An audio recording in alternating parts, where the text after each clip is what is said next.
Good morning, everybody. Hello. Good morning. Good morning, Good morning. Mercedes. Good morning, teacher. Good morning, John.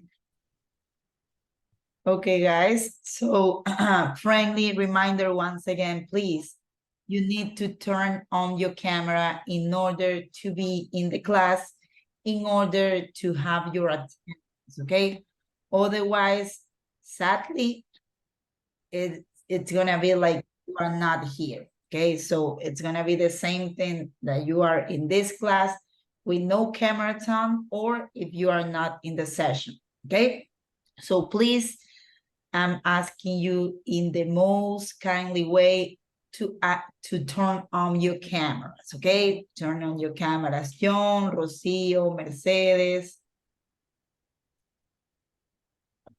Cristian, Álvaro, Josué, Sebastián Rodríguez, Paulette Castillo, Cristian León.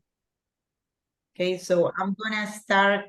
Well, first of all, we are almost done with week number 3. So basically, it's like you are halfway this road of this level 2K, right? So you are almost there. Now, I'm gonna start passing the attendance, right? And after that, we are gonna cover some of the content that we were supposed to cover yesterday, but sadly, because my voice was gone, I was not able to explain, okay? But I was checking your homework and most of you did an amazing job, okay? So today I'm gonna give you the proper feedback of that content that you already developed, okay? So please, I'm gonna start passing the attendance. Pay really good attention. And if you are over there, right, you can say me is present, or you can also say here, okay? Now, let's start with John Amaya. Present, teacher. Thank you, John.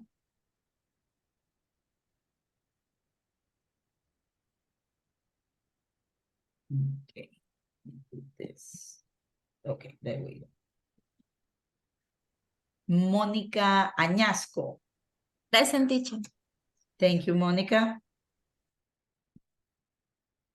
Mercedes Arteaga.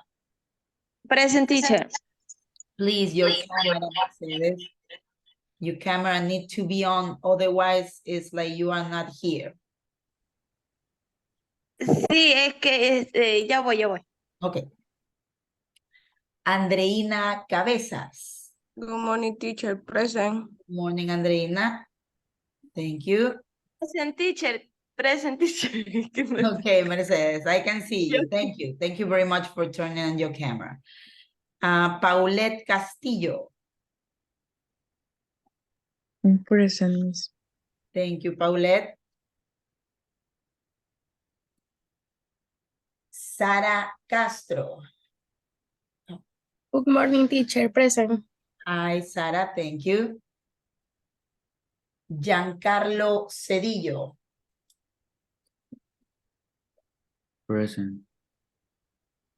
Hi, Giancarlo. Good morning.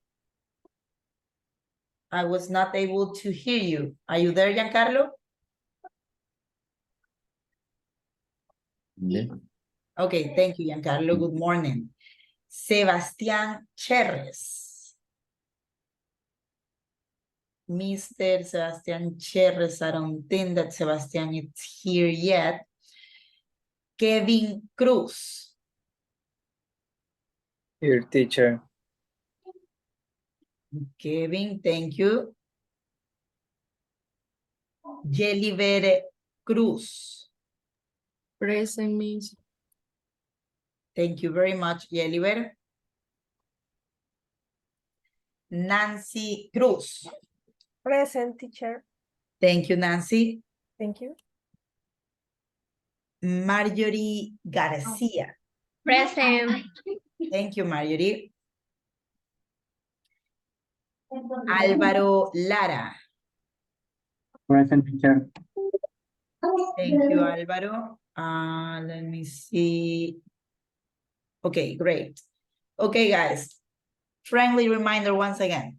It's not that I'm passing the attendance and not only during passing the attendance, you will have to turn on your camera. You need to have your camera on during the class, exception if you go to the restroom, exception if you are eating something that it's acceptable, right?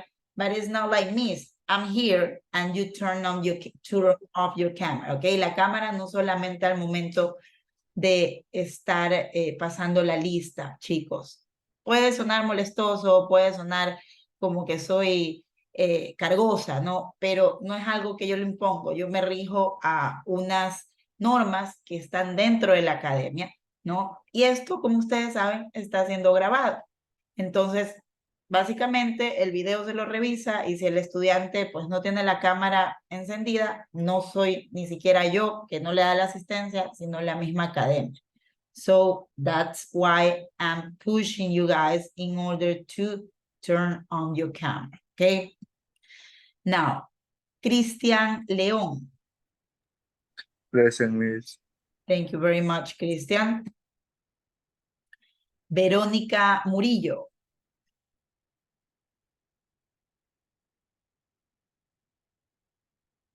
Verónica was here. Miss Verónica Murillo, are you there? Probably she's disconnected. Okay, let's hope that she rejoined the session. Narcisa Navarrete, not Narcisa right here. Melanie Pineda. Hi, Miss. Present. Hi, Melanie, thank you. Verónica, okay. Sí, lo que pasa es que tarda en apretar el botón del micrófono y la cámara se tarda en esos botones. Okay. Yeah, I know that you were here, like someplace around. That's why. Okay. Thank you, Verónica. Now, Rocío Preciado. Here, Miss, here. Thank you, Rocío. How you doing? Okay, Yamilet Ramírez.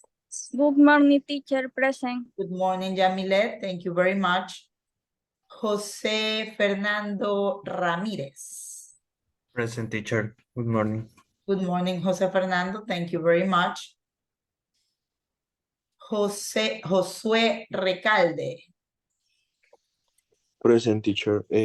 Sobre mi cámara, ahí les dejo un mensajito. El día martes recién me entregan mi laptop. Okay. Sebastián Rodríguez. Present, Miss. Good morning.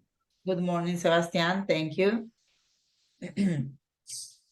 Helen Romo. Present, teacher. Good morning. Good morning, Helen. Thank you.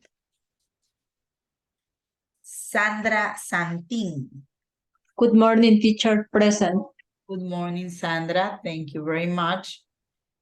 Omar Tomala. Good morning, present. Good morning, Omar. And finally, Miss Camila Vitere. Good morning, present. Good morning, Camila. Thank you very much. Okay, we are done with the attendance of the first hour, right?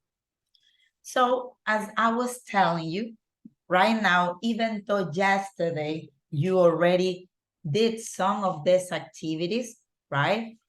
Right now, I'm gonna give you like the proper explanation, the proper feedback. So all of this, it's 100% crystal clear, okay? So I'm gonna ask for your full attention.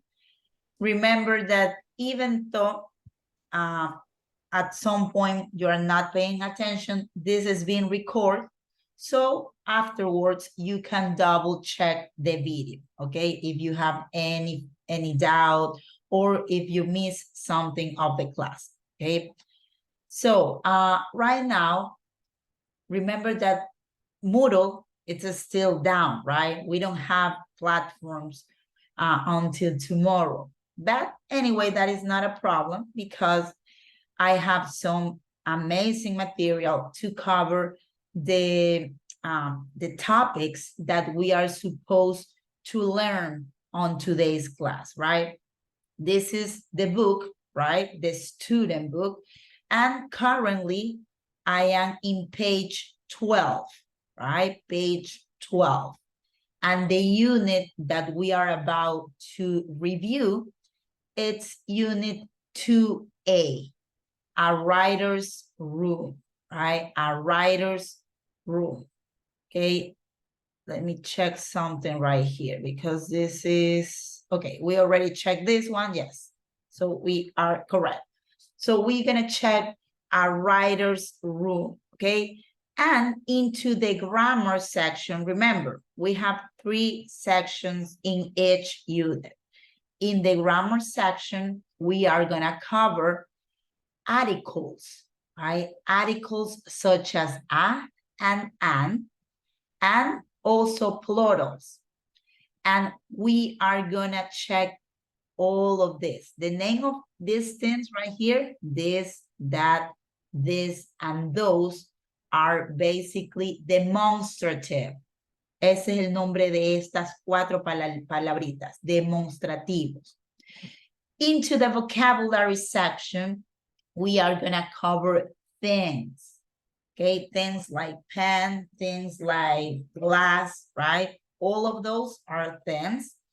And into the pronunciation section, we are gonna know and learn how to properly pronounce words that has the S at the very end, Z at the very end, and T, right? We're gonna check more about this later. Okay, so before we start with any other content, I wanna take you to the class notes. Remember that the class notes are, we have a link in the Moodle platform, but anyway, because we don't have a Moodle platform right now, I'm gonna send you the link through the chat so you can access to these magnificent notes that you can use as your notes as well, right? Estas son notas de la clase. A mí me sirve a manera de una pizarra. So it's really useful. It's win-win. You guys win, I win, and we are in a nice place, both of us. Okay, let me clean this so we are better. Now, let me take you to the articles, right? Please pay really good attention. And remember, if you have any question, feel free to ask any and many questions as you want, okay? So let's start with this articles thing, right?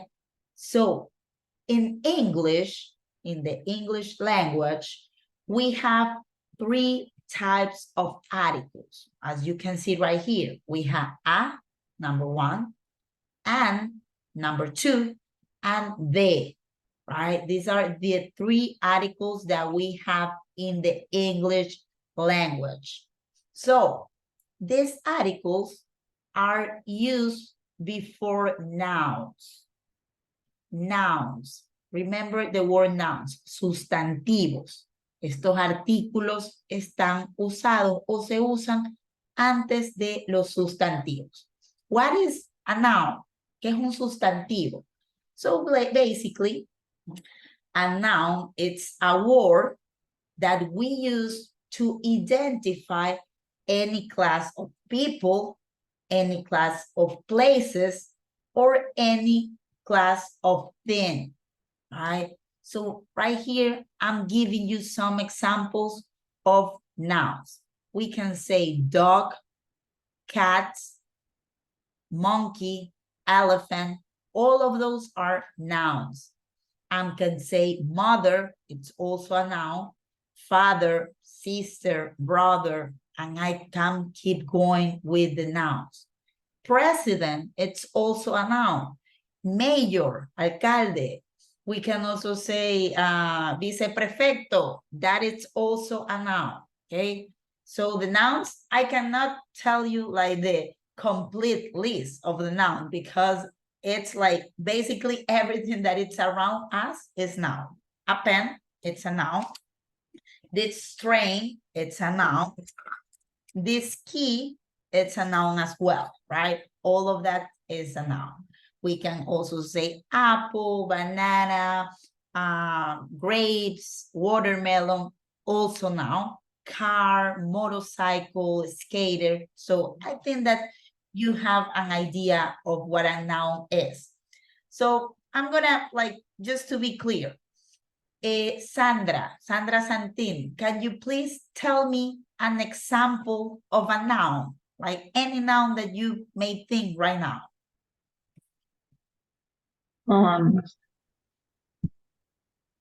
A dog? No. Yes, A door. A door. door, correct, A window. correct. All of that Teacher, noun. Yes, Sandra. yo tenía ayer un inconveniente cuando había que poner university. Yes, Entonces me puse a ver el video y dice que yes, cuando suena con una consonante, o sea, va solo la vocal. yes. I'm Entonces ahí gonna tenía tell un you more about this, but yes, problema. that is a good point. Pero And ya entendí. yeah, you understand? Okay, that is nice. I'm gonna tell you more about that, but that is a really good point. And sometimes English learners have some trouble into that, but we're gonna go into that point. So great comment, Sandra. Thank you very much for bringing that up. So lo que dice Sandra es cierto, ya lo vamos a ver porque es un tema que las personas que estamos aprendiendo inglés se suele tener un poco de ahí como de tropiezo, ¿no? Pero lo vamos a ver para tener un poco más ideas, más clara esa idea, ¿ok? So basically, yes, Sandra say door, window, computer, cell phone, all of that, it's noun, right? So in order to properly describe that noun, I'm gonna be using articles, right? Because I'm gonna be able to say a dog, right? A mother, okay? So correct, that is the use of these articles. Now, we have two types of articles. We have the indefinitive, right? That are these two, and we also have the definitive, right? That it's they, okay? So keep in mind that the definite article, this one right here, it's used before a noun to indicate that the identity of that noun is known to the reader. Básicamente, este artículo definitivo, como lo dice la palabra, ¿no? Como que está definido, se refiere a este artículo que yo lo uso cuando yo, como hablador, como el speaker o como por el lector, ¿verdad? Yo conozco la identidad de ese sustantivo, right? Let's see the examples that we have right here. I know who the president of Ecuador is, right? So because I'm referring exactly to that president, I'm gonna use the president of Ecuador. It's not correct to say a president of Ecuador, right? It doesn't sound good. Un presidente de Ecuador.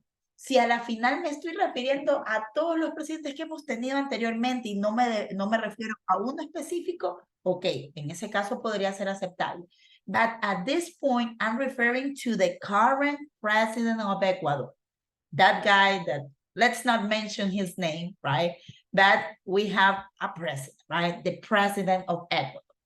Now, we have the next example, the house behind my flat.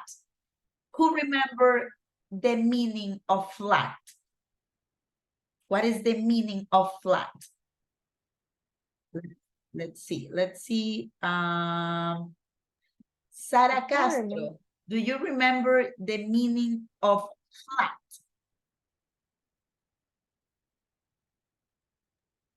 Repito lo que está ahí, teacher. No. The meaning. ¿Te acuerdas del significado de flat? Black. No, la Lejos. verdad. Lejos. Okay, thank you, Sara. Anybody else that remembers the meaning of flat? Es de departamento. Yes, correct. It's apartment, right? But this is the way that people from United Kingdom say it, ¿verdad? Recordemos que hay dos tipos de inglés, el inglés norteamericano y el inglés de Reino Unido, de Inglaterra, ¿no?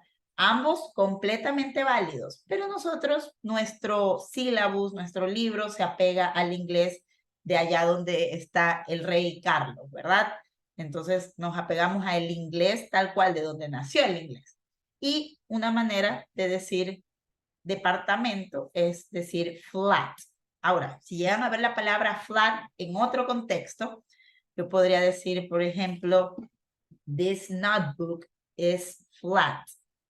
Flat también para describir y como un adjetivo suele significar plano, ¿ok? Plano, o sea que chato, por así decirlo, ¿ok? Depende del contexto. Obviamente aquí, si yo digo the house behind my flat, si yo digo, aquí estoy obviamente diciendo la casa atrás de mi apartamento, no estaría bien que yo diga, me esté refiriendo la casa atrás de mi plano, ¿verdad? De mi chato. Entonces, en este contexto sabemos que se refiere a flat de apartment, ¿ok?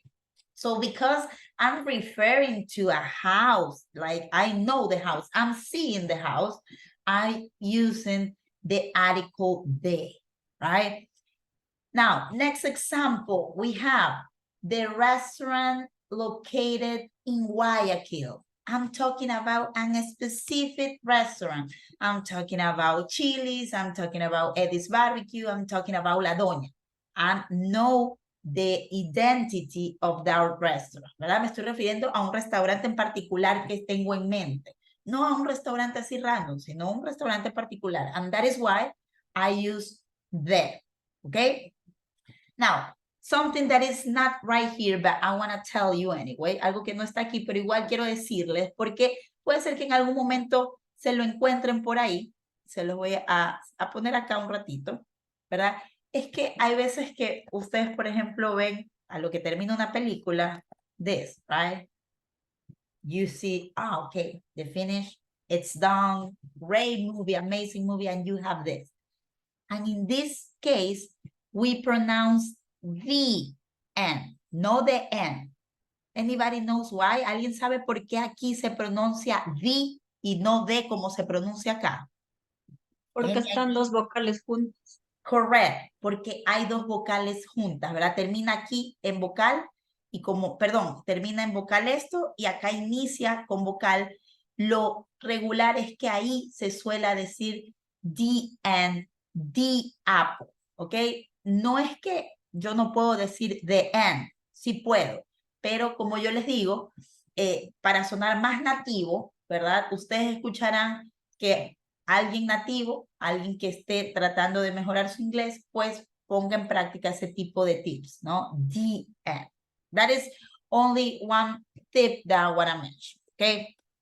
Now, any questions about the definite articles? This one right here. Questions? Okay, so let's move on, okay? Let's move on to the next two. This indefinitive articles. Those are a and an, right? So in this case, we use these two articles before a noun that is general or when its identity is not known. Entonces nosotros utilizamos estos dos artículos cuando a ese sustantivo que yo me estoy refiriendo, me refiero de manera muy general o yo no es nada específico, ¿verdad? Y yo no sé la identidad de ese sustantivo. So, right here, I'm not telling you about a particular dog, right? I'm telling you about a dog in general, right? So that is why I'm using the article a. A dog, a pilot, a teacher, a computer. Now, just as Sandra was saying, we have also the article and the rules says, right, this, that whenever we have not only a noun that starts with the vowel, but we have the sound of a vowel, we are going to be using an. Y aquí viene como que este tricky, digamos como que este tricky thing, ¿verdad? Como que esta cosa capciosa que sale. La regla dice que yo utilizo el artículo an, ¿verdad? A simple vista yo digo cuando es una palabra que inicia, es un sustantivo que inicia con vocal, pero no es tan general, sino que es cuando una palabra, un sustantivo, tiene el sonido de una vocal. No solamente que tenga aquí que aparezca, sino que suene también como una vocal. En este caso, todos coinciden con eso, pero hay unos que no, y ya vamos a ver ese ejemplo, ¿ok? So we have an engineer, right? An engineer. We have an elephant. Elephant. Vowel, ¿verdad? Vocal. Elephant. An athlete. An athlete. Vowel. A. An apple. An apple. So we have the vowel sound, right? Todos estos coincide que inicia con el sonido de vocal. Take a look. Remember, using a or an depends on the sound that begins the next word, right? So we have exceptions, right? We have some exceptions. For example, we also have exceptions that because in some cases we have H and this H is on sound. En unos casos tenemos que hay palabras que inician con H y esta H no es pronunciada en casos en particulares. Por eso, en este caso, a pesar de que no inicie con vocal, I'm gonna be using an because the way to pronounce this, it's honorable, honorable. And that is why it's correct to say honorable, okay? In this case, we are pronouncing this word, honest, honest, right? So in this case, we also, this is not, I'll say example, let's do this. An hour late, an hour, right? Vowel. We have the sound of vowels. And there are some exceptions, just as the one that Sandra was mentioning. In some cases, such as this, look, we have this word, right? So basically for me, it starts with U, right? But we don't say uniform. We say uniform, like this. Uniform.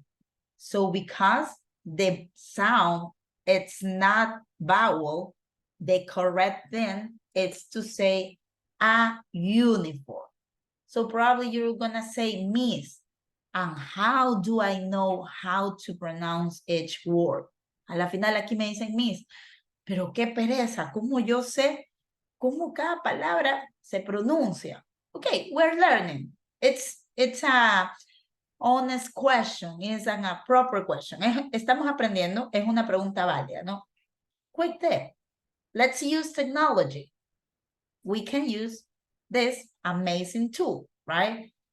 Siempre yo les digo, Google Translate y cualquier otro traductor, yo no lo satanizo, yo no prohíbo el uso de él, porque es muy bueno para cosas en concretas.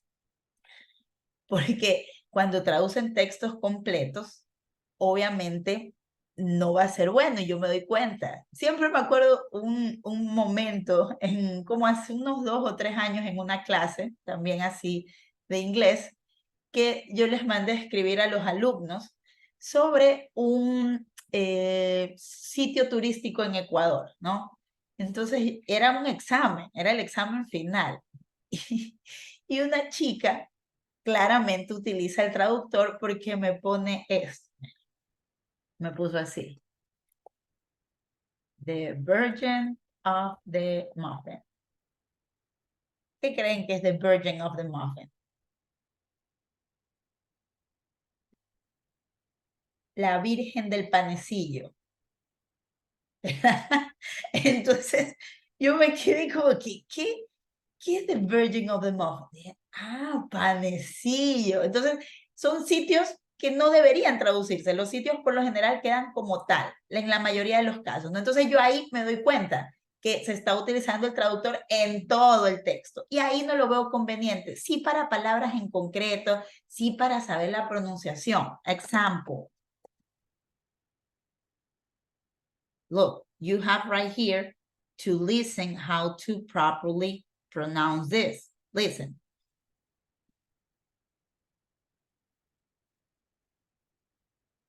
What's the problem with this? Let me check.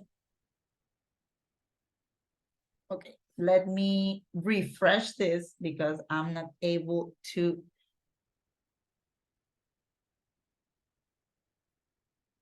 Uniform. There you go, right? And right here you have even the pronunciation. Uniform, right? It starts the pronunciation with a Y. Uniform. And you even have right here this option, learn to pronounce. If you click right here, it's gonna take you to this other page. Uniform, right? You can make it even slower. And even you have the shape of your lips. Look. Uniform. Right? You can even practice. It can take you, right? Look, speak now. You.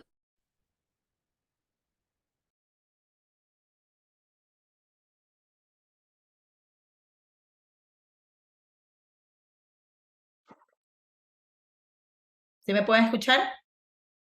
¿Escuchar? Yes, teacher. Okay, thank you.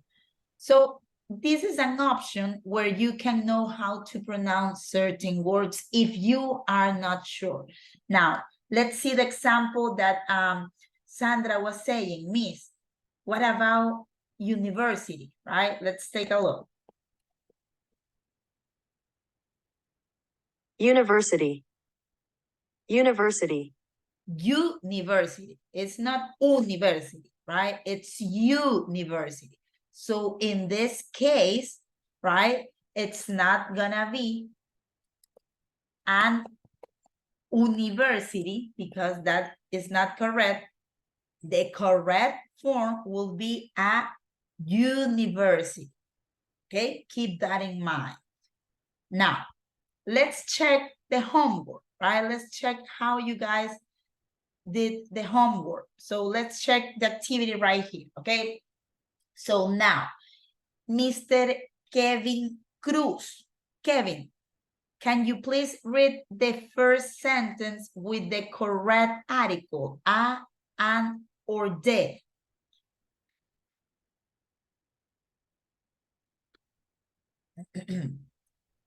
Bueno. What's capital of your country? Sería D. Correct. What's the capital of your country? Because I'm referring to a particular capital of your country, ¿verdad? No estoy refiriéndome, no estoy siendo general, estoy siendo súper específica. Te estoy preguntando, oye, ¿cuál es la capital de tu país? O sea, pregunta específica, no es nada abierto. Okay, that is why that in this particular case, it's correct. Now, let's see the next one. Mercedes Arteaga. What about number 2? Can you please read sentence number 2?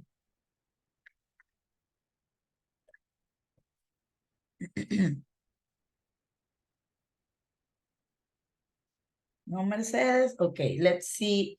Andreina Cabezas, please, can you read sentence number 2 with the correct article? Me, the cars be past 100,000 hours. An hour, correct. And ¿Que me preguntó a mí? yes, I asked you. Discúlpeme, es que no le escuché. Okay, you're gonna do the next one, okay? Just hold on. Tú haces la próxima, dame un momento. Ok. Okay, So the car speed right here, there is the car speed pass at 100 miles. And remember that I mentioned this, even though right here we have the letter H, we don't pronounce in this particular case, it's right, it's unsounded, it doesn't have any sound. So we say hour, right? So because of that, Andreina's answer is correct. Now, let's see the next one, Mercedes. Which one is the correct answer? Can you please read sentence number 3?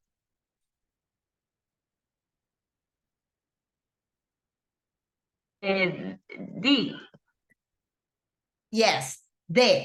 Remember, the, it's only for words that starts with vowel, ¿verdad? So this one, right? Sí. Okay, D. can you read the whole sentence?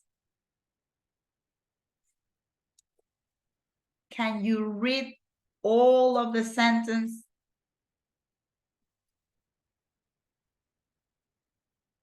¿Puedes leer toda la oración, por favor? Yo, Miss. Yes, Mercedes, you. Okay. Dear. Silencio. Mira. Yes. Es que me da penita. Why? No. Okay, I'm gonna help you, okay? Repeat after me. Repite después de mí. There, Okay. There, at at the the cinema. cinema. Okay, once again. They There, ate, remember that they. es la contracción de esto, ¿verdad? Okay. Okay, let's do it like this. They They are at at the cinema. the cinema.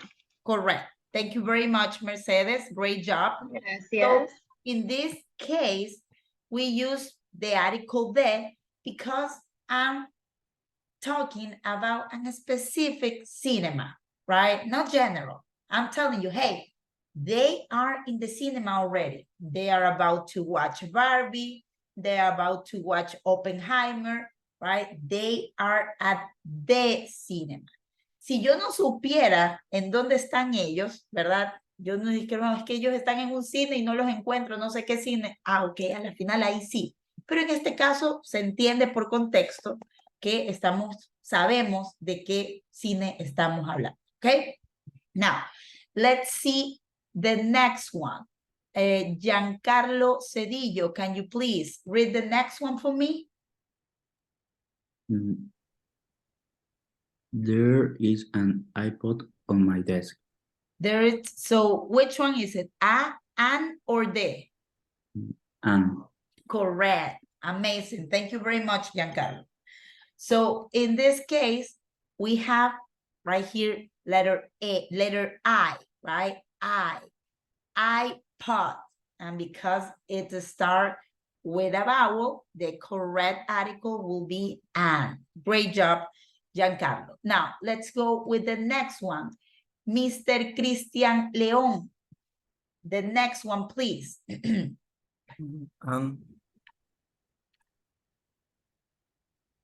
Can you please read the whole sentence?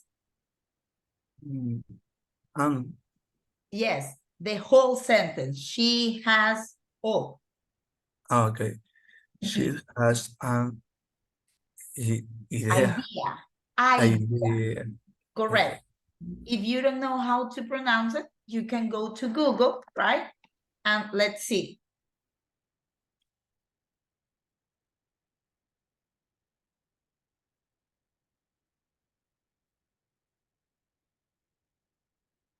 Idea.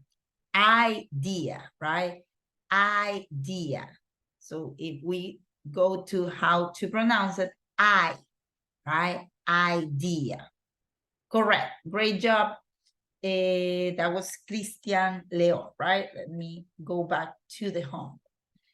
Now, let's go to the next one. And in this case, I'm gonna go with Miss Sandra Santin. This one is yours, Sandra. Can you please read the whole sentence with the correct article?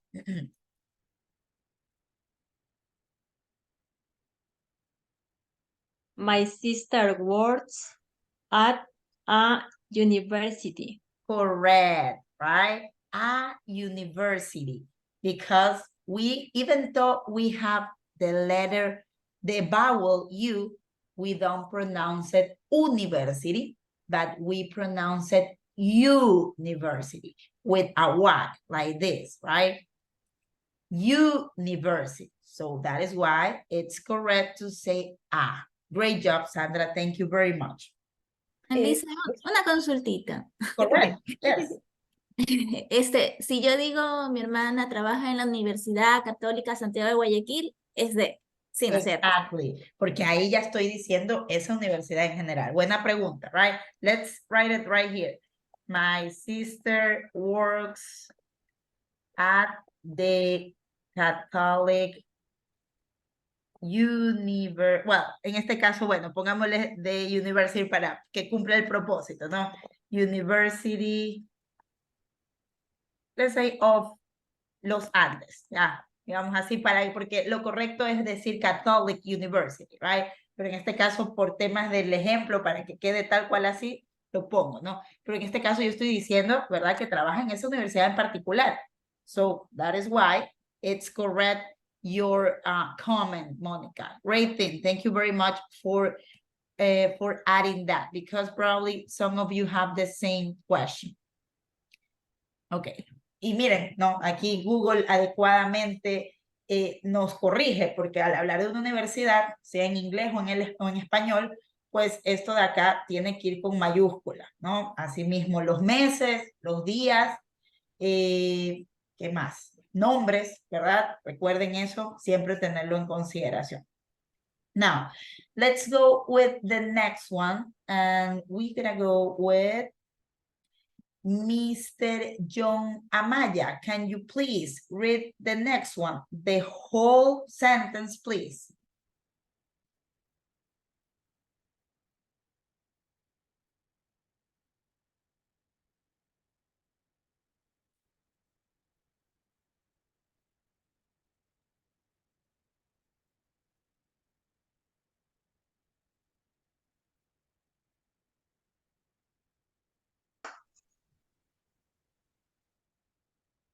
Ooh. Yo. Okay, give me a sec. Okay, guys, I'm back. Ya estoy de vuelta. No sé qué le pasó a mi internet.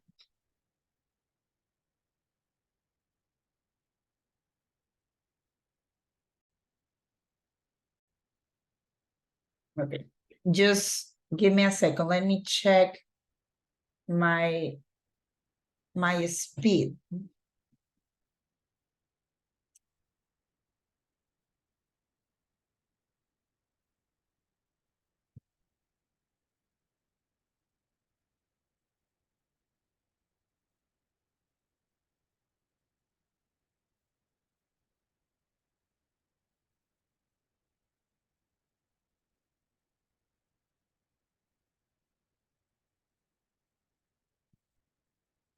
Okay, I think that we are good now. So let's continue.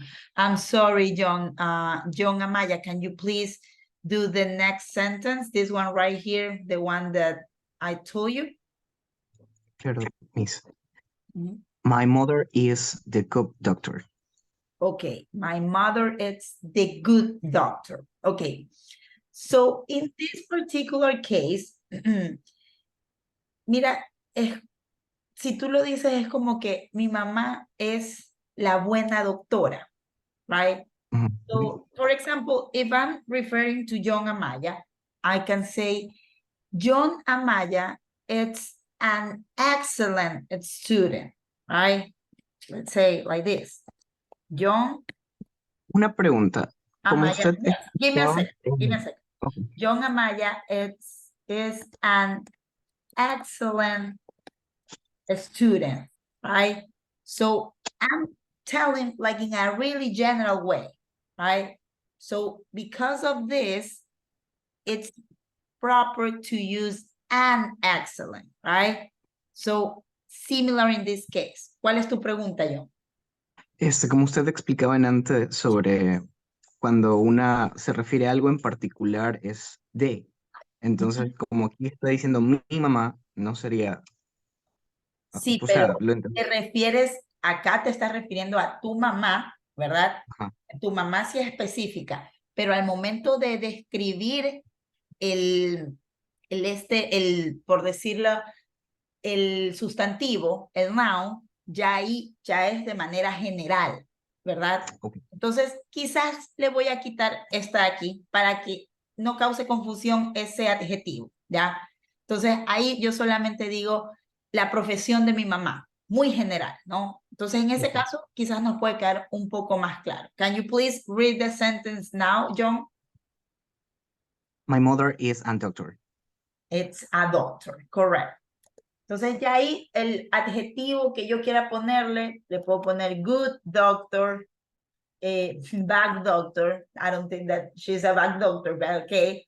Entonces ya ese adjetivo ya lo vamos a ver en un rato, vamos a ver adjetivos, cómo describir todos estos sustantivos, cómo decir una chica bonita, un vaso grande, ¿ok? En eso vamos un ratito, pero básicamente aquí como lo ha dicho John, está muy bien, ¿verdad? Same thing if I want to say this. John Amaya is a student, right? So John Amaya is a student. I'm referring to John. Yes, this is a specific, that a student, it's general, okay?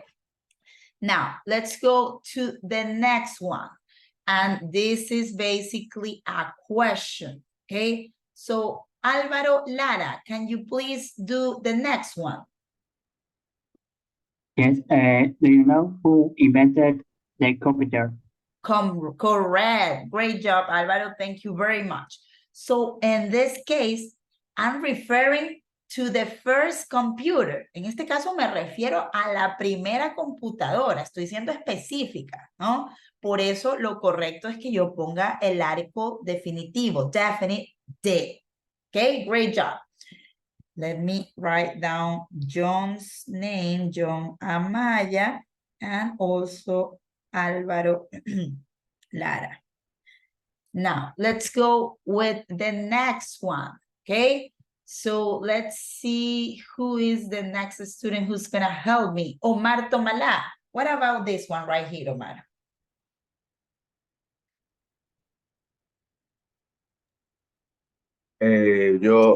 Joe Biden is the president of USA. Correct, right? Joe Biden is the president of USA. So remember that right here I'm being really specific, ¿verdad? Estoy siendo súper específica. Estoy hablando del presidente de Estados Unidos como tal. So that is why this one is correct. Great job. That was Omar Tomala, right? Let's go with the last one.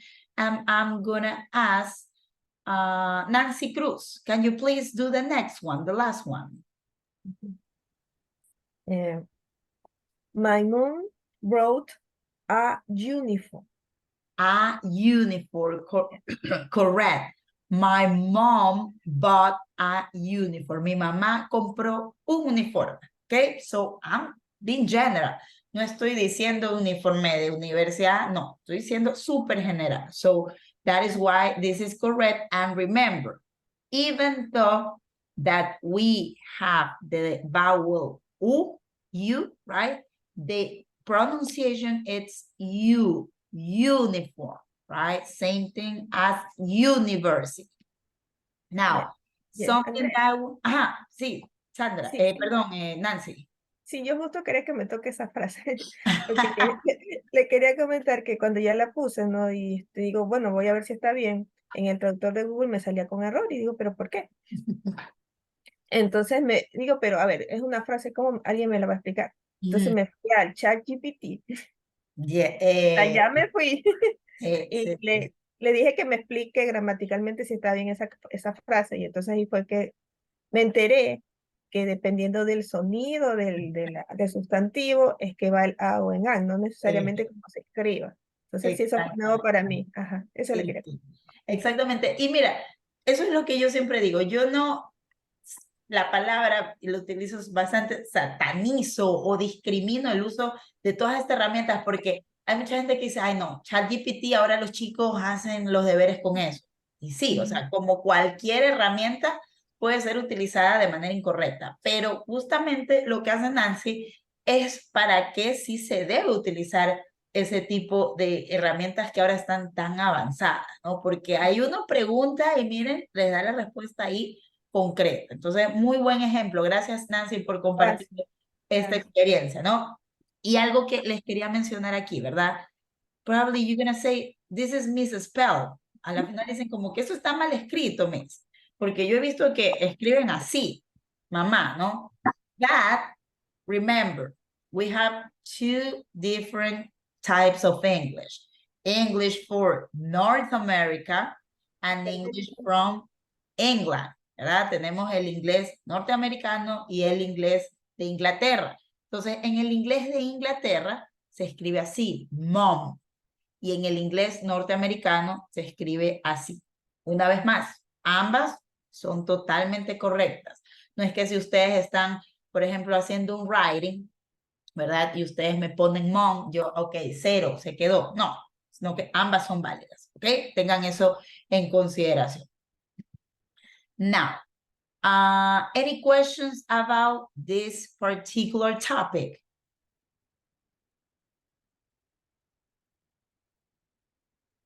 Okay, no questions? Okay. So let's, give me a second because I have something for you. This one right here.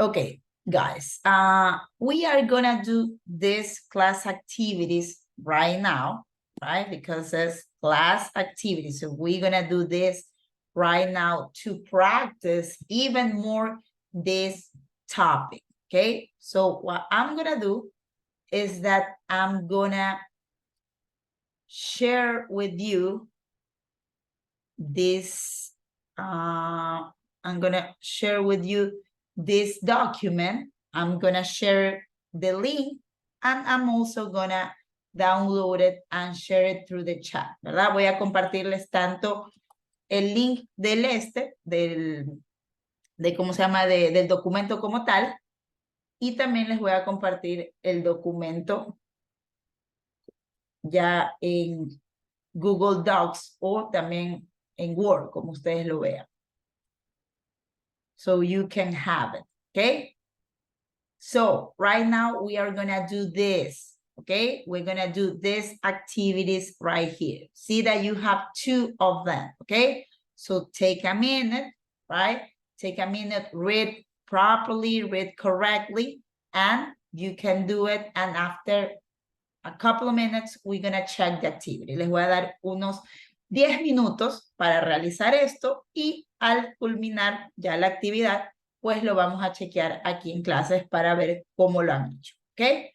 So remember, you can either access to the drive and download it by yourself, or you can just download it directly right here, ¿ok? So 10 minutes. It's 10:13. We are gonna have until 10:20. Okay, let's say yes, 10:20, 10:22, okay? Let's say like this, 10. Disculpe, ¿podrían enviarnos también al grupo de WhatsApp? Okay, sure. Miss, any question? Ajá, go on. Está fallando. ¿Cuál es tu pregunta?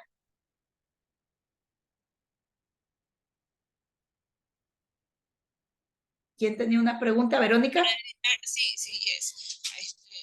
editar el cuestión se pone ahí solicitar permiso para editar, ¿cierto?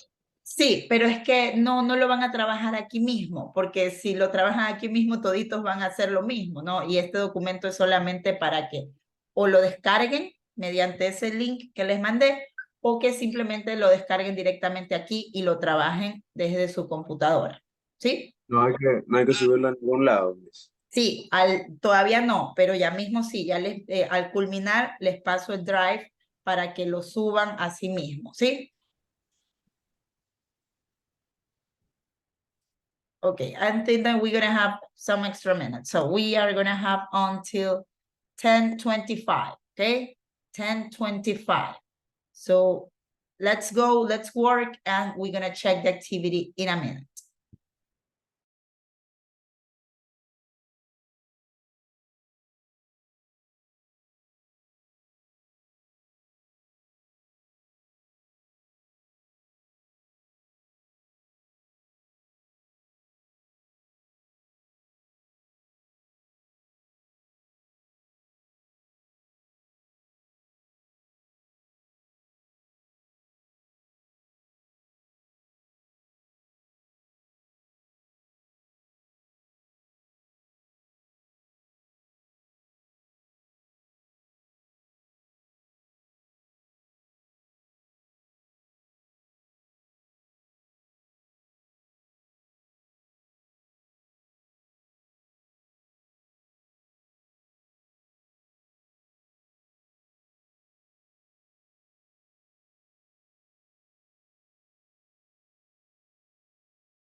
Guys, I'll be right back. I'm gonna grab more water, okay? Ya vengo, voy a ver agüita.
Okay, so it's already 10:25, but before we start, I wanna ask you guys, are you guys done or do you need more time? Do you need additional time?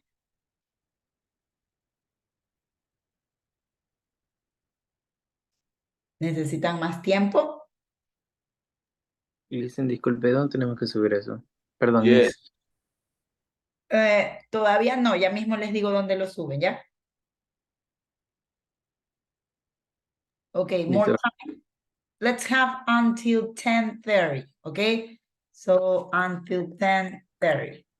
Okay, 10:30, we start checking the activity.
Okay, guys, so it's already 10:30, as you can see right here in my clock.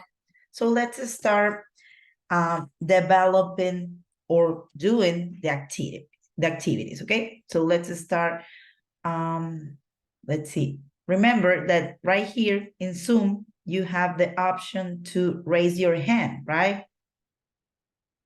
So if you want to participate, please raise your hand, okay? Anyone who wants to participate, raise your hand. So let's see the hands that I have right here. Great, I have lots of volunteers. So quick thing, once that you participate, don't forget to put your hand down, okay? Let's start with Mr. Omar Tomala. So Omar, can you please read the sentence with the correct article, either a or an?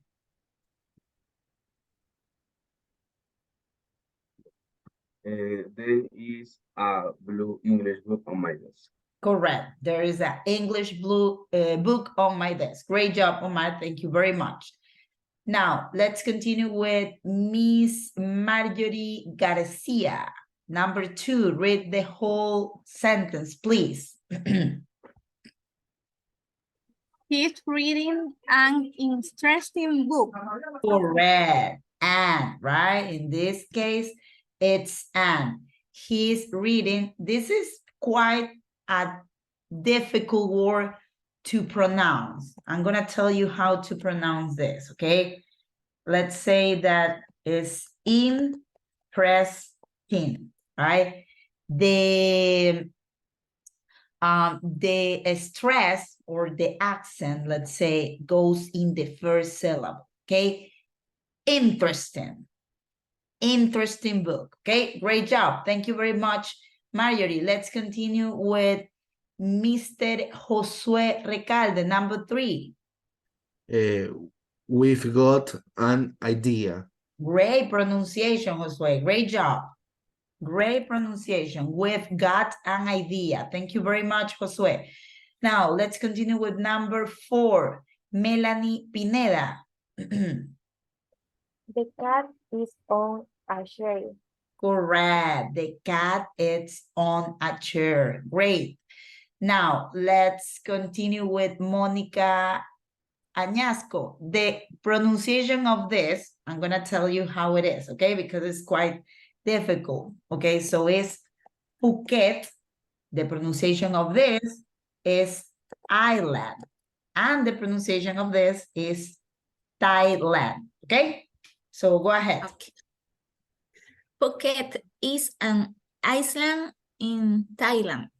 Correct, okay? So Phuket, the pronunciation of this is island, no S, right? Island. Es una palabra que hasta a veces yo me confundo, ¿verdad? Porque hay una palabra similar que es Iceland, que es Islandia, el país, ¿verdad? Esta sí se pronuncia así, Iceland, pero esta en particular, cuando nos referimos a una isla, es island, ¿ok? Yo me acuerdo que la aprendí a pronunciar porque, no sé si alguno de ustedes juega videojuegos, pero en en Nintendo GameCube había un juego que se llamaba Yoshi Island. Y yo de chiquita era Yoshi Island, Yoshi Island, Yoshi Island. Hasta que después me di cuenta que todo ese tiempo había estado diciendo mal, ¿no? Entonces es Island, ¿ok? Now, let's go with the next one, but let me first do this. Okay, there we go. An island, correct. Now, number 6, Miss Sara Castro, please, go ahead. This is an expensive phone. Correct, because we have a vowel sound, right? Expensive. Great job, Sara. Thank you very much. Let's continue with number 7, Mr. Giancarlo Cedillo. There is a cup of tea on the table. Correct. Great job, Giancarlo. Thank you very much. Now, let's continue with number 8. We are going to go with Miss Helen Romo.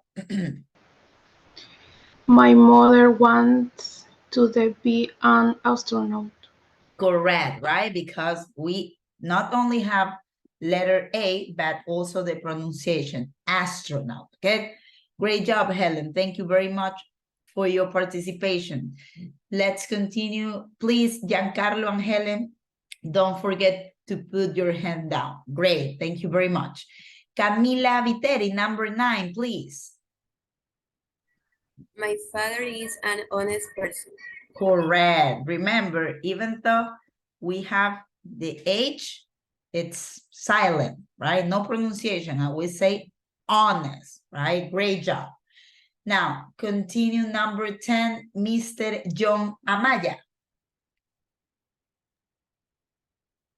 I wear a uniform to school every day. I wear a uniform to school every day. Correct. This is the one that I was telling you about, right? We don't say uniform, we say uniform. So that is why John's answer is correct. Great job, John. Thank you very much. Let's continue with number 11, Mr. Álvaro Lara. I work at a university. I work at a university. Same thing, right? We don't say university, we say university. So correct. Great job. Now, let's see who can help me now. Jose Fernando Ramirez, number 12, please. My mom bought a horse. A horse, correct. So remember, in this case, you say horse, a horse, or an horse. Do you remember that? A horse. A horse, right? Because we don't say horse, we say with J, right? Great job, Jose Fernando. Thank you very much for your participation. And the last one of this first activity, number 13, Miss Jelliver Cruz, please. My brother lives an hour away. Correct. A or an? An. And remember, because we say our, right? So even though we have the H, we pronounce vowel, ¿verdad? Tenemos la H, sí, pero en este caso en particular, es muda, ¿verdad? Y pronunciamos una vocal, our, ¿verdad? En este caso decimos horse, y por eso, como no suena vocal, lo correcto es que le ponga A, ¿ok? Thank you very much, Yeliver, for your participation. Now, let's go with the next one, and in this case, we not only have a and an, but we also have the, right? So once again, if you want to participate, please feel free to raise your hand, okay? Let's see if I have Omar Tomala. Can you please go with the first sentence? Yes. Do you want a sandwich? I've got cheese and bread in the shopping bag. Correct. Do you want a sandwich? I've got cheese and bread in the shopping bag. Miren cómo es el contexto de esta, ¿no? Le está preguntando si quiere un sándwich. Entonces, el sándwich no está hecho, no es específico. Recién le está diciendo para hacerlo. Por eso, lo más apropiado es A. Si, por ejemplo, yo ya tuviera el sándwich en la mano, ¿no? Y yo ya tuviera el sándwich preparado, entonces le digo, hey, do you want the sandwich? Porque ya estoy siendo específica, el sándwich ya está hecho, ¿no? Pero en este caso en particular, tal como lo dice Omar, suena mejor que yo utilice a sandwich, ¿ok? Next one, number 2. Let's see, I don't have any hands. So, Miss Verónica Murillo, can you please help me with number 2? She wants to be an ambulance driver when she finishes school. Great job, Veronica. Thank you very much. So right here is an ambulance, right? We have the vowel sound, so the correct answer is an. Let's continue with number 3, Mr. Giancarlo Cedillo, please.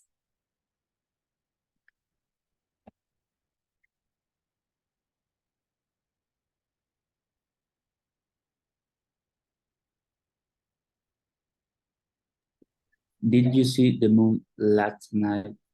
Did you see the moon, right? And, you know, there is only one moon, so I'm being really specific, right? So that is why it's the correct article. Great job, Giancarlo. Josué Recalde, number 4, please.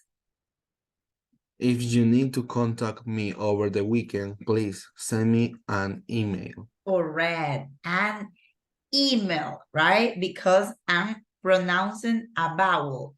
Email. Okay, great job. Thank you very much. Number 5, Rocío Preciado, please.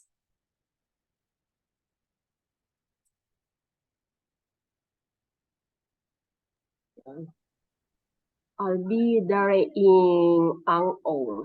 Correct. I'll be there in an hour. Great job, Rocío. Thank you very much. I have Miss Mónica Añasco, please. Number 6. The teacher at my son's school are great. Correct. The teachers at my son's school are great, right? And look, right here, I'm having plural. Tengo plural. Y recordemos que si se han fijado, estos artículos de a y an es cuando yo hablo solo de una cosita, cuando es de singular, ¿no? Entonces, great thing right here, Monica. Thank you very much. Now, let's see the next one. Andreina Cabezas. The pronunciation of this, it's C, like this, okay? So, go ahead, Andreina. Look at and sit. Sí es mar, ¿verdad? So, which one do you think is the correct answer, Andreina? Look at, sit. Mira, yo es como que yo te diga, similar a la de acá, ¿verdad? A la luna, estoy siendo específica, ¿verdad? So, which one do you think it's a better fit right here? Look at T, entonces sit. The sea, correct. Look at the sea. I'm telling, hey, mira el mar. Look at the sea, okay? Great job, Andreina. Thank you very much. Now, we have number 8. Here, who? ¿Quién dijo yo? Mercedes. Mercedes, okay. So, look, again, we have this word right here, right? Island. Remember that is the pronunciation. So, right here, we have 2 gaps. Tenemos 2 espacios. Vamos, Mercedes. The book is about a month would live on a small island. Island. Remember, island. Island. Yes, island. Okay. And this, the pronunciation of this is live, right? Lives, like this, lives, okay? Okay. Great job, Mercedes. Thank you very much for your participation. So Gracias. we have the last one, number 9. And I'm gonna ask, let me check.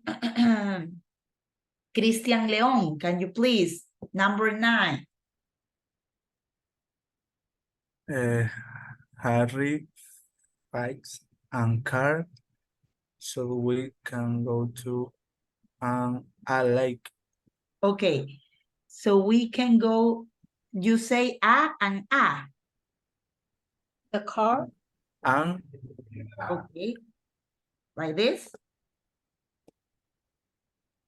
¿Así? en la primera lleva la N. Ajá, Ok. según yo. Ok, está bien, no te preocupes. Ya te voy a indicar cuál es aquí el error, ¿ya? A ver, recuerda una cosa, ¿ya? Primero, aquí car, el sonido no lleva vocal, ¿verdad? Solamente si el sonido llevara vocal, yo tendría que escribir, ¿verdad? Así con an, como lo habíamos hecho, por ejemplo, apple. An apple lleva la vocal, pues aquí es apropiado ponerlo así. Ahora, en este caso, yo me estoy fix, la palabra fix, cuando no tengan claro que es una palabra, ¿verdad? Porque este es un verbo no tan común, pueden buscarlo en Google. La palabra fix está en pasado aquí. La palabra original es así, ¿verdad? Pero ahí está en pasado. Y esta es el verbo de arreglar, reparar, ¿ok? Entonces aquí estamos diciendo reparó. Harry reparó un carro.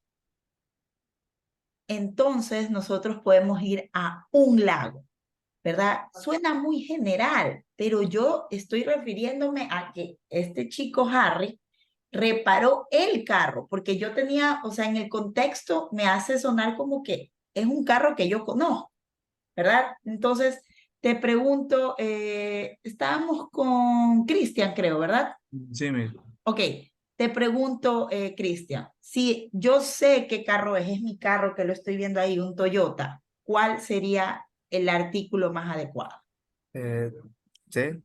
Exactly. Harry fixed the car. Y acá estoy diciendo, no que yo ya sé a qué lago voy a ir, ¿verdad? Porque justamente Harry arregló el carro para ir a ese lago. Entonces, ¿cuál tú crees que sea el artículo adecuado? El mismo, ¿no? Ajá, exactamente. Entonces, Harry fixed the car so we can go to the lake. Harry arregló el carro y ahora ya vamos a poder ir a el lago. ¿Ok? So, great job. Thank you very much, Christian. So, now that you already complete the assignment, I'm gonna send you the drive so you can upload it. Les voy a mandar el link para que puedan subir esta tarea y cuente como su participación. Van a hacer lo mismo de ayer. Le van a poner su apellido y luego su nombre. Rodríguez Andrea, que así esté el documento nombrado. Preciado Rocío. Recalde Josué. ¿Ok? So name like this in this format. First the last name and then the name. And you are gonna upload it in this drive right here. Give me a second. Yeah, I'm copying this.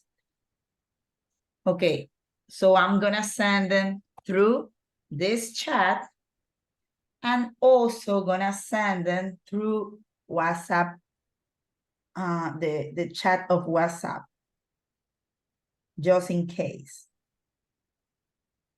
There you go. Okay, so you have 2 options.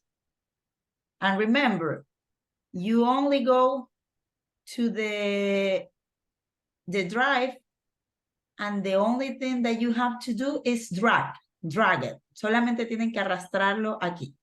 Like this. Yeah, correct. So for example, if this is mine, Rodriguez Andrea, I have it right here. You drag it in the zone right here, and it's gonna be uploaded, okay? Do not forget to upload it because this is class participation. So right here, I know that you guys participate, okay? So I already have Sara Castro, Sandra Santín, Omar Tomalán, Kevin Cruz. Okay, chicos. Son 10:49. We're gonna have a quick break so you guys can have some time to rest, right? And in the meantime, you are gonna be uploading the file, okay?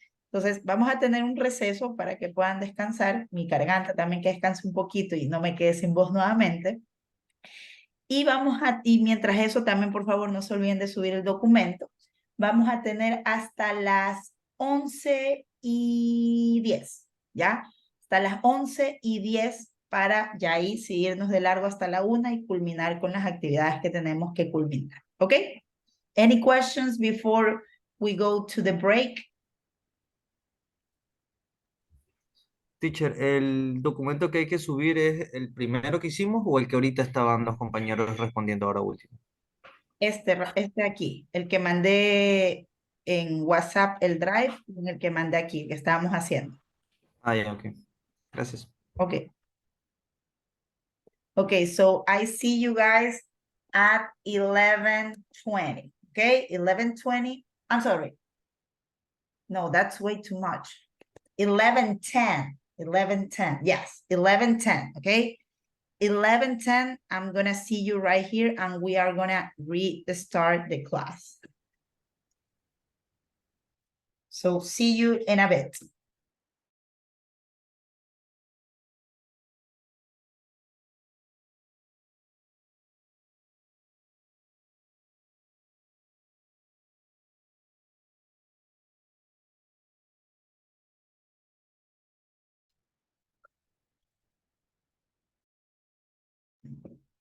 Okay, guys. So right now we're gonna restart our class. So remember that in order to be in this class, you need to turn on your cameras, okay? Do not forget about that friendly reminder, okay? So please, let's turn on your cameras so we can restart our class. Okay, so as I was telling you, in this current unit, we also need to cover these 4 words right here. These are demonstrative determiners, okay? That's the name of these 4 words right here. So in order to have this clear, even though you already did an activity related to this, I'm gonna give you a more detailed explanation, okay? First of all, let me repeat that the names of these 4 words are demonstrative determiners, okay? I only telling you about the names so you're familiar with them, but it's not that important that you memorize the names of this, okay? Solamente les digo cómo se llaman estas 4 palabras como para que si en algún momento alguien se las menciona, este es como que el nombre y apellido de esto, ¿no? Por temas de gramática les estoy dando el nombre.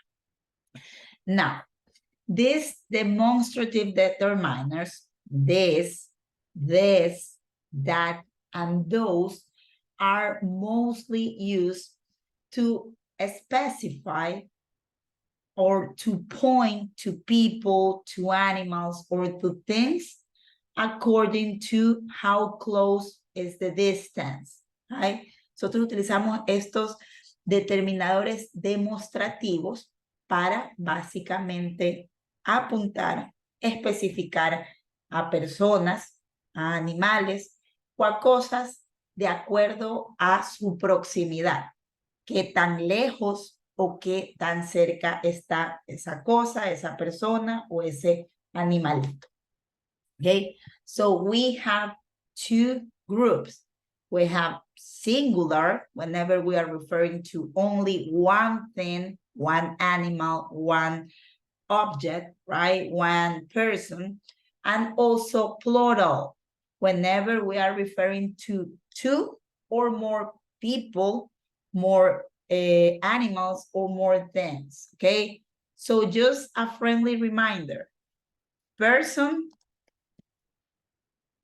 one, right? Cuando hablamos de una persona es person, pero cuando hablamos de más personas, it's people, okay? Keep that in mind. Okay, más de dos. Entonces recuerden, no es persons, ¿verdad? Para decir varias personas, sino es people, okay? That is something that I want to mention. Now, right here you have some examples, right? So basically the meaning of each of this determinant is this, este, that, eso, this, esos, I'm sorry, estos, cuando yo tengo dos cosas cerca, ¿verdad? Plural, estos, y those, aquellos, ¿verdad? Entonces, este y este, ustedes me dirán, Miss, lo está pronunciando y suenan igualitos. This and this, exactly the same pronunciation. Tienen exactamente la misma pronunciación. ¿Qué pasa? ¿Cómo diferenciamos de cuál se está hablando? Por el contexto, ¿no? Y ya lo vamos a ver. Let's see some examples right here, right? We have this book. As you can see, this is close, right? So it's the same as I'm telling you this.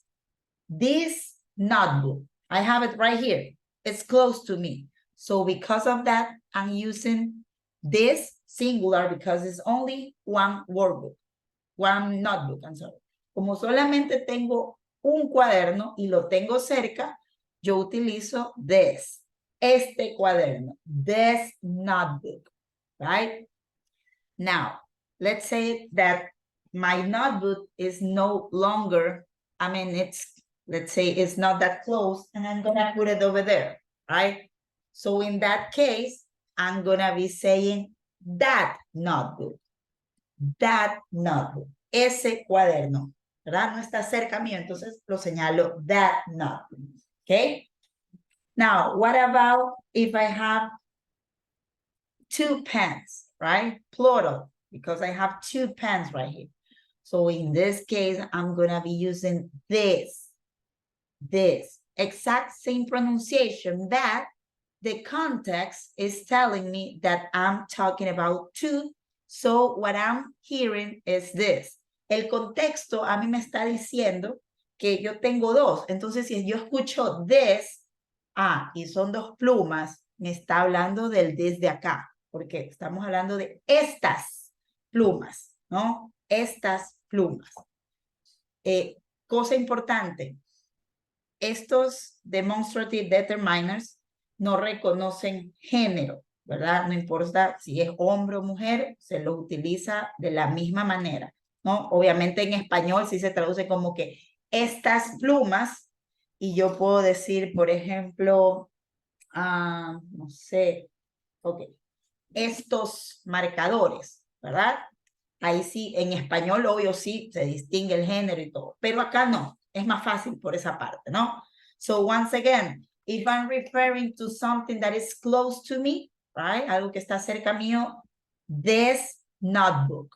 But if I'm referring to something that is close to me and it's plural, this pens. Now, if I'm talking about one little thing that is not close, it's far, I'm gonna say in that notebook. Ese cuaderno no está cerca mío. Now, what about if these two pens, I put it over there? Those pens, ¿verdad? Esas plumas, aquellas plumas, las que están allá, no están cerca mío. Okay, so right here you have some clear examples. This book, it's closed. These books, they are closed as well, that they are two books. So that is why we use this, same pronunciation. Now, the book is not closed, so that is why we're saying that book over there. And we're referring to two books, so that is why we say those books over there. Aquellos libros, esos que están allá, no los tengo cerca. Next example, with apples, right? This apple, it's closed. These apples, two apples, again, same pronunciation. Solo el contexto a mí me dirá de cuál me estoy refiriendo, right? This apple, two apples. So now the apple is not closed, right? It's not closed anymore, so we say that apple over there. And those apple, because it's plural, okay? So let's do these examples right here, okay? Let's take a look. We have 4 different images, and we have this vase, florero, vase, right? Vase,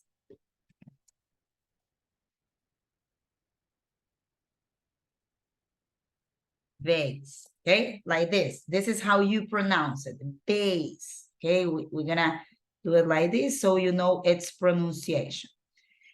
Vase, it's very expensive. And take a look. Is this close or is this far? Okay, and I'm only talking about one little vase, so it's singular. Okay, so Monica, which one do you think is the correct answer right here? This. This right here, right? So because I know that Monica is pronouncing this of one, I know that she's referring to this, ¿verdad? Yo sé que Mónica está refiriéndose a este porque estamos hablando de uno, ¿verdad? Yo sé que se pronuncia igual que el de acá, pero en este caso no aplica porque es solo uno, okay? Great job, Monica. Thank you very much. Now, let's go with the next sentence. We have right here, right? We also have shoes. And shoes, we have 2 shoes. So it's plural, right? Plural, 2 shoes, okay? So because this is plural, let me do this. Okay, there you go. Because these shoes are plural, we need to specify what kind of determinant. And remember, they are closed. So Christian León, which one do you think is the correct answer?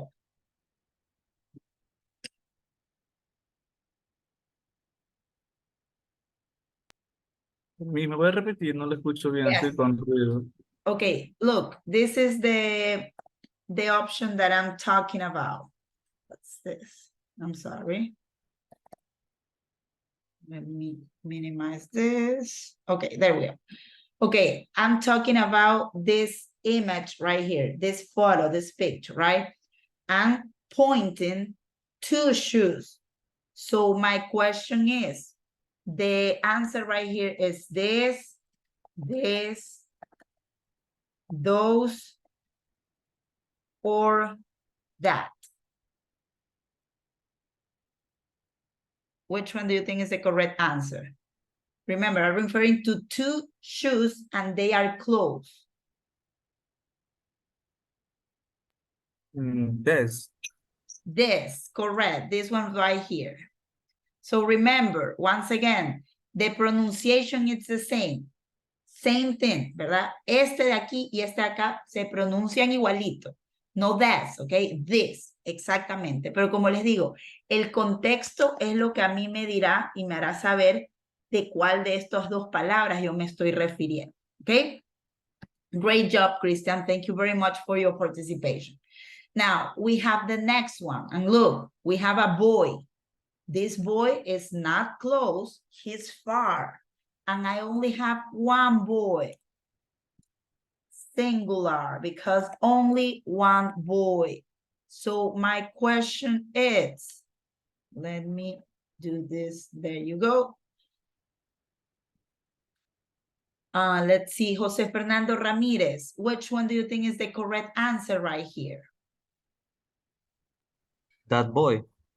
That boy, correct. I'm referring to only one boy. That boy over there. Ese chico de allá, it's my cousin. Es mi primo. Okay? Thank you very much, Jose Fernando, for your participation. And finally, we have this last example. Let's go with Álvaro Álava. Which one do you think is the correct answer right here? I'm sorry, es que tenía en otro curso un alumno que se llama Álvaro Álava y por eso me quedé con ese apellido. Álvaro Lara. So what's the right answer right here? Those, right? Because I'm having right here more than one toy, 1 and 2, plural, right? I have plural. And the correct answer in this case, it's those, just as Álvaro Lara just told, okay? Great job, guys. So, any questions about this?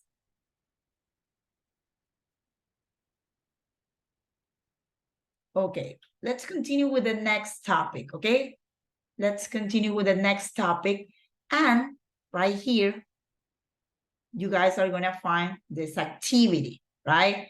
I'm gonna share with you once again this file. I'm gonna download it and I'm gonna send the file through the drive. So if you wanna download it by yourself, you can do it, or you can also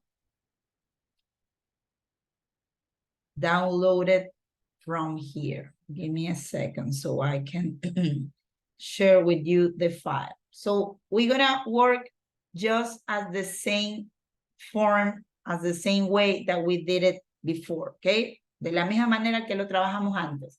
En sus computadoras lo vamos a ir realizando poco a poco, okay? I'm also gonna send this through the WhatsApp group, okay? Give me a second. So we have this one right here. There you go. Now, it's also in the group, okay? So please download it and read it, okay? I'm gonna give you 1 minute so you can download it, and then we are gonna try to understand and read the instructions, right? The directions. So take your minute to download the file.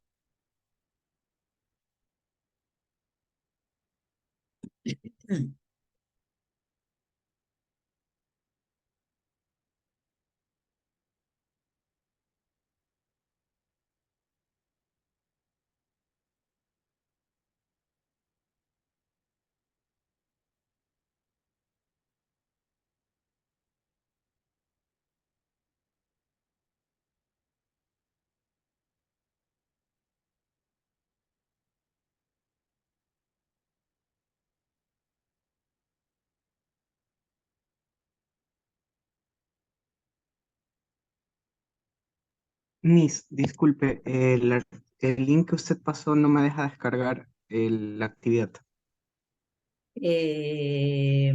Okay, let me check.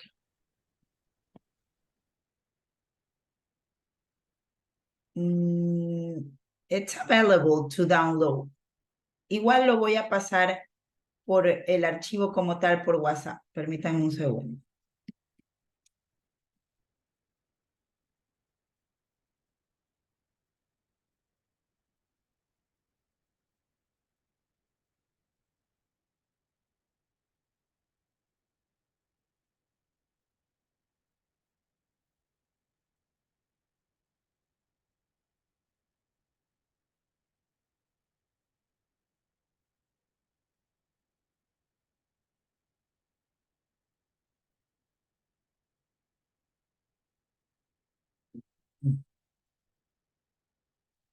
Okay, now the file, it's also available on the WhatsApp group, okay? Ya mandé también por WhatsApp el archivo. Now, let's read at the instructions, okay? We have some activities right here because remember, we don't have Moodle platform.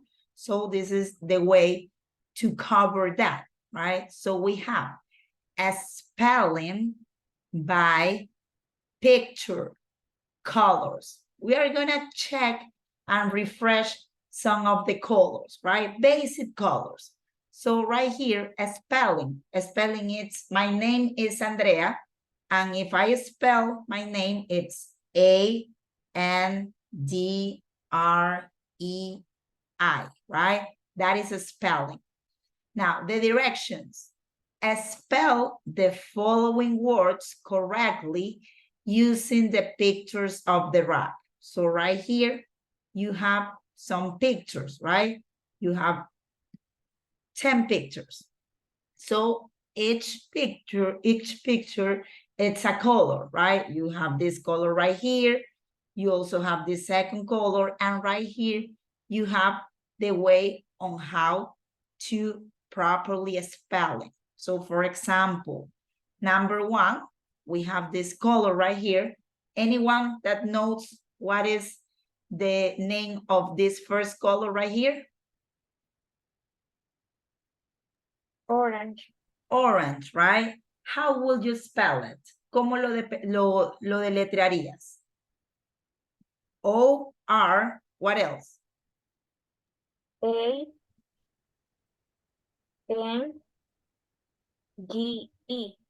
Correct. Orange, right? Just as the fruit as well, como la fruta también, ¿verdad? So we have the first one. Now, you guys are going to take 2 minutes and you are going to complete the rest, okay? 2 minutes and, well, let's say 3 minutes, okay? Complete the remaining colors and then we check, okay? Remember, vamos a hacer esto ahorita, ¿verdad? Ustedes van a tener 3 minutos.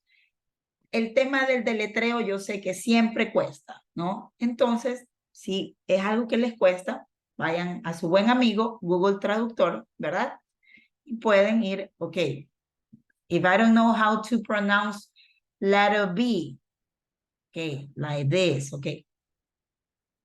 Once again, this little is joking with me. Okay, V. B. Right? Or for example, this is a letter that sometimes a vowel that we have problem with. A. A, right? A. Well, in this case, letter A. Letter A. Letter A, okay? For example, E. E, right? So be aware that you can do that, okay? Pueden hacer eso, okay? So let's have 3 minutes to complete this, okay?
¿Me hizo una consulta? ¿Es todo el documento o solo los colores? Only the colors, only activity number 1. Ok, gracias. Okay. Miss, una consulta. ¿La actividad 1 la subimos o no? The one that we did before, la que hicimos hace rato. No, la de ahorita, la de los colores. Sí, pero todavía no, porque todavía hay más Ya. actividades, ¿ok? Ya, Miss. Okay. Okay, guys. So let's go with the checking of this part, okay? So if I do have any volunteer, remember, you are feel free to raise your hand, okay? Okay, I do have some hands, amazing. Let me check. Okay, I have Kevin's hand. Okay, Kevin, what about number 2? What color is this one right here? Blue. Blue, how would you spell it? B-L-U-E. Correct. Blue, B-L-U-E, blue. Great job, Kevin. Thank you very much. Now, we have the next one, right? We have Marjorie Garcia. What color is this, Marjorie? Gray. Gray, correct. How would you spell it? G-R-A-Y. G-R-E-Y. Or which one do you say? Perdón, ¿qué? ¿Me puedes repetir, por favor? Ah, cha, cha. No. ¿Me puedes repetir tú cómo lo deletrearías? G-R-E-Y. Okay, G-R, it's like this, right? I, correct. So gray, right? Great job. Thank you very much, Marjorie. Let me do this, Okay. There we go. Now, let's continue with the next one. We have number 4. Sara Castro, what about the next one? Green. G-R-E-E-N. Correct. W-E-N. Great job. Thank you very much, Sara. Now, Melanie Pineda, what about number 5? Black. Okay. B-L-A-C-K. Correct. B-L-A-C-K, black. Great job, Melanie. Josué Recalde, number 6. Yellow, J-E-L-L-O-W. Correct. Notice that Josué said, instead of saying L-L, he said double L, ¿verdad? Josué, en lugar de decir L-L, lo dijo así, double L. Para no decir 2 veces, ambas son correctas, ¿no? Pero, una vez más, para sonar más nativos, cuando vemos 2 letras seguidas, se lo puede hacer así. Lo mismo con los números, ¿ok? So, in this case, I could say double E, ¿ok? Number 7, Giancarlo Cedillo. What about this one, Giancarlo? Brown. Okay, spell it, please. B-R-O-W-B-N. W. W. Correct. This is a tricky one. Esta es una letra que por lo general tenemos problemas. La pronunciaste muy bien. R. A veces decimos air, ¿verdad? Pero es R. Great job. Now, let's go with the next one. Camila Viteri. What about number 8? Purple. Can you spell it? P-U-R-P-L-E.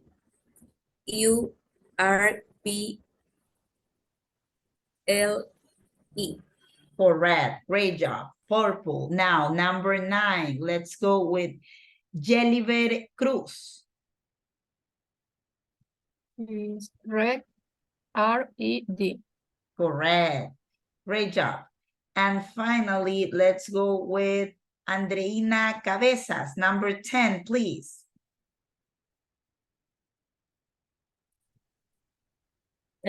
With it. White. White. Okay. It. W. W, H, Eight. I, I.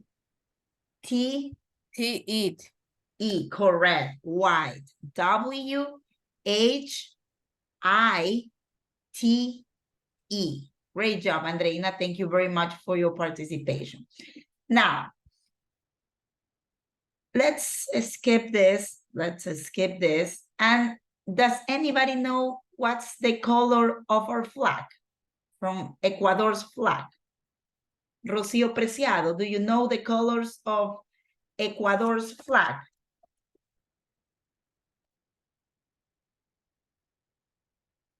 Flag is this, right? This is the flag of Brazil. This is the flag of Ireland. This is the flag of Germany. Yellow, blue, red. Correct. Yellow, blue, and red. Great job. Thank you very much. Now, all of this that I'm telling you right now, all of this, they have a name. Estos colores, a más de ser colores, tienen una función, ¿verdad? Porque, por ejemplo, si yo digo red shoes, ¿verdad? Estoy refiriéndome a unos zapatos y estoy describiendo su color, ¿verdad? I can also say, for example, blue pen, una pluma, pero no solamente estoy diciendo una pluma, sino que estoy describiéndola, ¿no? Estoy describiendo su color. Entonces, este blue, este red, cumplen una función de describir un sustantivo, a noun, ¿verdad? Esto, color, y esto es el sustantivo. Ya nos había dado ejemplos de sustantivos Sandra, ¿no? Window, door, cell phone, pen, todo eso es sustantivo. Para yo ser aún más específica, esos sustantivos yo puedo describirlos y justamente los colores es una de las tantas maneras que yo los puedo describir. ¿Alguien recuerda cómo se llaman estas palabritas para describir a los sustantivos? Adjective. Adjective, correct. So colors are also used as adjective, right? So let's take a look of this following activity, okay? So take a look right here. Look, we have grammar, adjective. So let me tell you something before we do this, okay? Let me tell you more about adjective. Okay, let me do this. Okay, there we go. As I was telling you, all of the adjectives describe nouns, right? Nouns, window, pen, computer, picture, all of that nouns. So the adjective describe nouns. For example, I can say pretty woman. In this case, pretty is the adjective because I'm describing that woman, ¿verdad? Yo no estoy solamente diciendo mujer, sino que estoy diciendo que esa mujer es bonita, pretty, la estoy describiendo. Eso es un adjetivo, lo que me sirve a mí to describe a noun. Okay, so an adjective, it's a word that describes or defines a noun.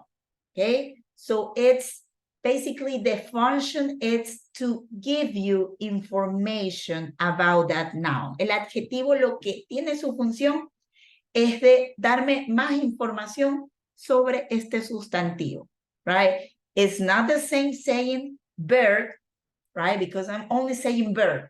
I could be a big bird, a small bird, right? A tiny bird. But in this case, I'm telling you blue bird, right? Blue bird. Un ave o un pájaro azul. I'm also not telling you only house. I'm giving you more information. I'm telling you, hey, that is a big house, a small house, a huge house, ¿ok? Fíjense que no sigue la misma norma que en español, porque en español yo digo una casa grande, ¿no? Pero en inglés se revierte, porque obviamente son idiomas diferentes. Entonces yo no digo woman pretty, no. First the adjective and then the noun. Okay, in this case, hay muchos casos, pero ahorita nos vamos a centrar en este caso en particular. Pretty woman, blue bird, big house. Okay, so once again, adjective, give us information or describe the noun. We can describe the color of that noun. For example, I can say big house, tall man, a small hat, ¿verdad? O sea, puedo decir grande, alto, pequeño, el tamaño. Casa grande, un chico alto, una casa pequeña. Okay? Now, color. I can also describe the color of a noun. I can say red apple, yellow banana, blue pen. I can also give you my opinion, just as right here. This is my opinion. For me, that woman is pretty, right? Pretty woman, beautiful woman, expensive shoes, delicious cake. Esta también es mi opinión. Beautiful, bonita, preciosa, expensive, costoso, caro, delicious, delicioso, rico. I can also describe feelings. I can say happy man, un hombre feliz, right? You can say also a tired woman, una mujer cansada. A hungry baby, un bebé hambriento. So let's see the examples right here. Let me refresh this because this is also a picture, but you cannot see it somehow for something. Let me go to the page that we were before.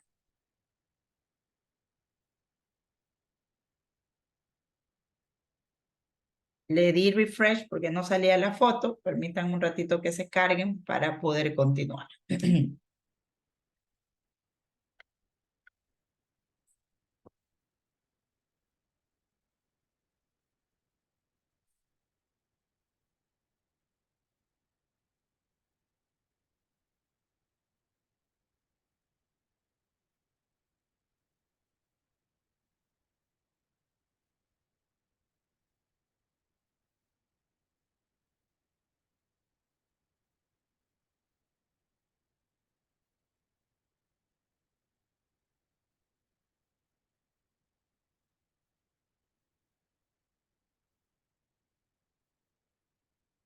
Okay, there we go.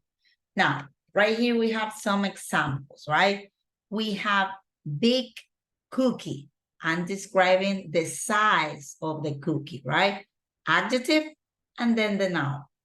Yellow flowers. So the flowers is the noun, sustantivo. And yellow is the adjective. I'm giving you more information about the flowers, right?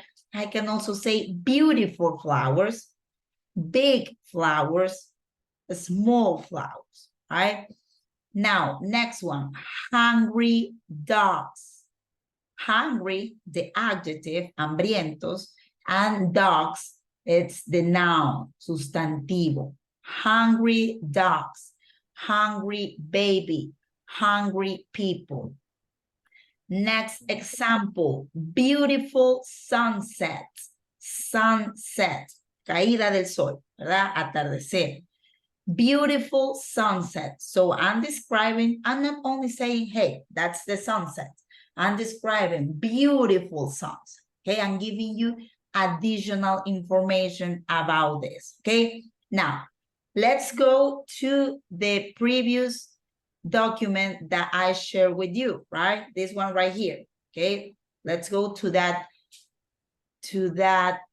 document right now. So let's go with this first activity, okay?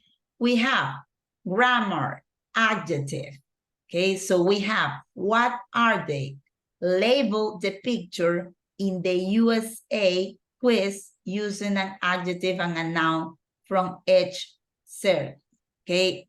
So we are gonna do this one right here. Look, the only thing that you need to do is, first of all, take a look of this 8 image, right? We have this one, number 1, 2, 3, 4, 5, 6, 7, and 8. The first one, it's already done, right? We have American Airlines. And as you can see, we took the adjective American, porque adjetivos también es para describir la nacionalidad de personas. For example, I could say Ecuadorian woman, una mujer ecuatoriana. La estoy describiendo. Estoy dando información adicional de esa mujer, right? So it's also an adjective. And I'm talking about airlines, aerolíneas, right? So, como es una aerolínea, o podría decir avión, eso es un sustantivo, ¿verdad? Es un noun. So the first one, it's already done. We have American Airlines. Then we have the rest of them. And thing is that you will need to try to, what's the thing? You will need to try to make sense with one adjective from this group and one adjective of this group of nouns and try to relate it with this graphic. For example, this is the Empire State, right? This is the Empire State. So we have some adjective right here and some nouns right here. So which one do you think? I'm sorry? Plano. O de parte. Somebody has. Sorry, teacher. Sorry, sorry. Don't worry, don't worry. That's okay. Okay, so we have this. Once again, Empire State. So just let's Google it, okay? Empire State. So we have Empire State Building. Empire State Building is a skyscraper, right? Esto es un rascacielos in New York City, New York. So let's see. We have this adjective and this noun. Which one do you think is the correct answer for number 2? New York. New York. New York, right? Okay, so this first one will be, the adjective will be new, right? Nuevo, new. And in this case, the York, it's gonna be the noun. Okay, en este caso particular nos estamos refiriendo a una ciudad, ¿verdad? A un estado de Estados Unidos, ¿verdad? Pero York tiene el significado como tal, ¿verdad? De York es como una bandeja, ¿verdad? Entonces, por ser una bandeja, lo podemos ubicar como noun, ¿verdad? Si bien es cierto, nos estamos refiriendo, en este caso en particular, al estado, pero mírenlo de esa manera, ¿verdad? Estamos diciendo que new, estamos hablando de nuevo, y York, estamos hablando de New York, ¿verdad? Pero en términos gramaticales podríamos decir que se lo ubica aquí porque York es como una bandeja, ¿no? Y de hecho tiene esa connotación New York porque se dice que Nueva York es tan grande que tiene una forma súper así como ovalada y por eso toma el nombre, ¿ok? So, we are gonna do the rest of the pictures, okay? You guys gonna have 3 to 5 minutes to develop the rest of the pictures. Only this activity, only this, not this. No esto de acá, solamente esto de aquí, okay? So 3 to 5 minutes, and you guys are gonna write it right here, okay? Write it in this part. So number 3 will be this one. Number 4 will be this one, and so on, okay? Take your time, and then we're gonna check the activity.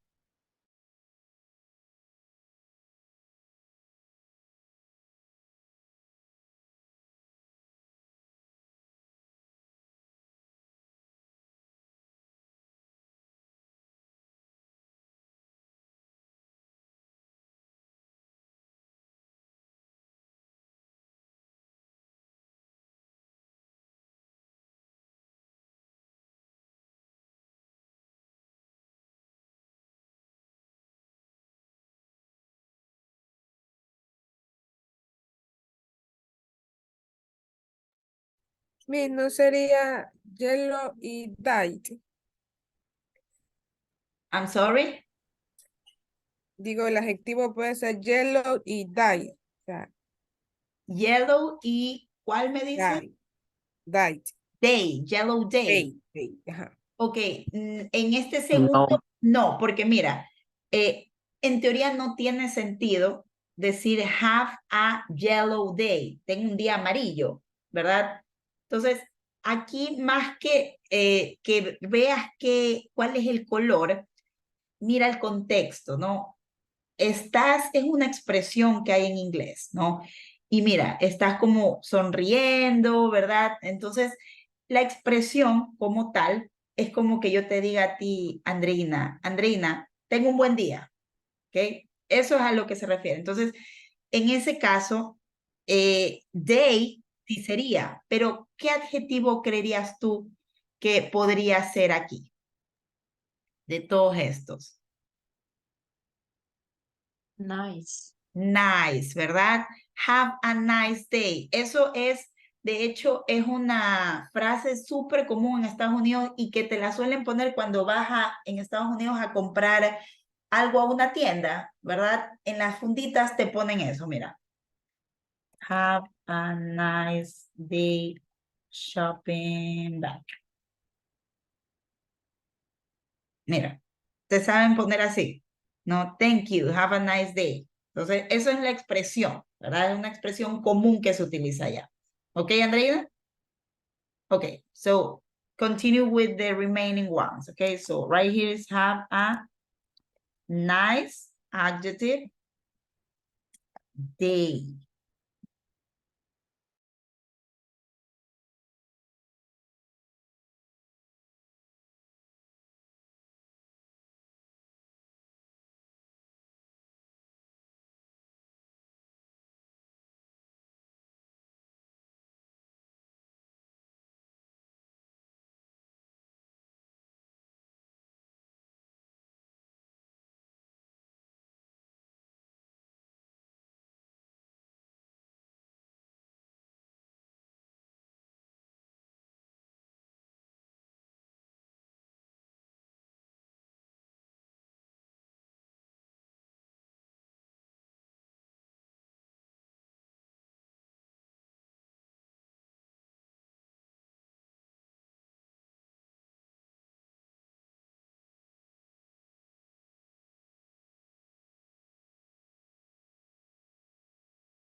Please.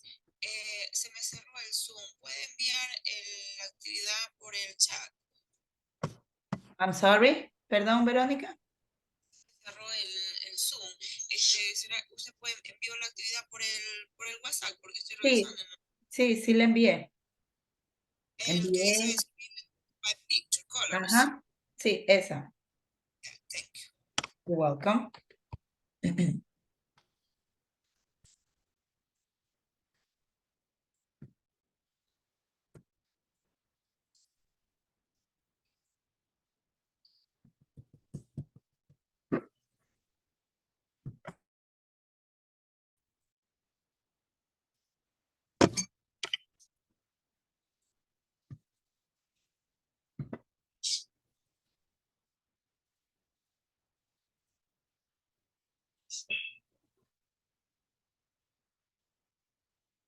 Sorry.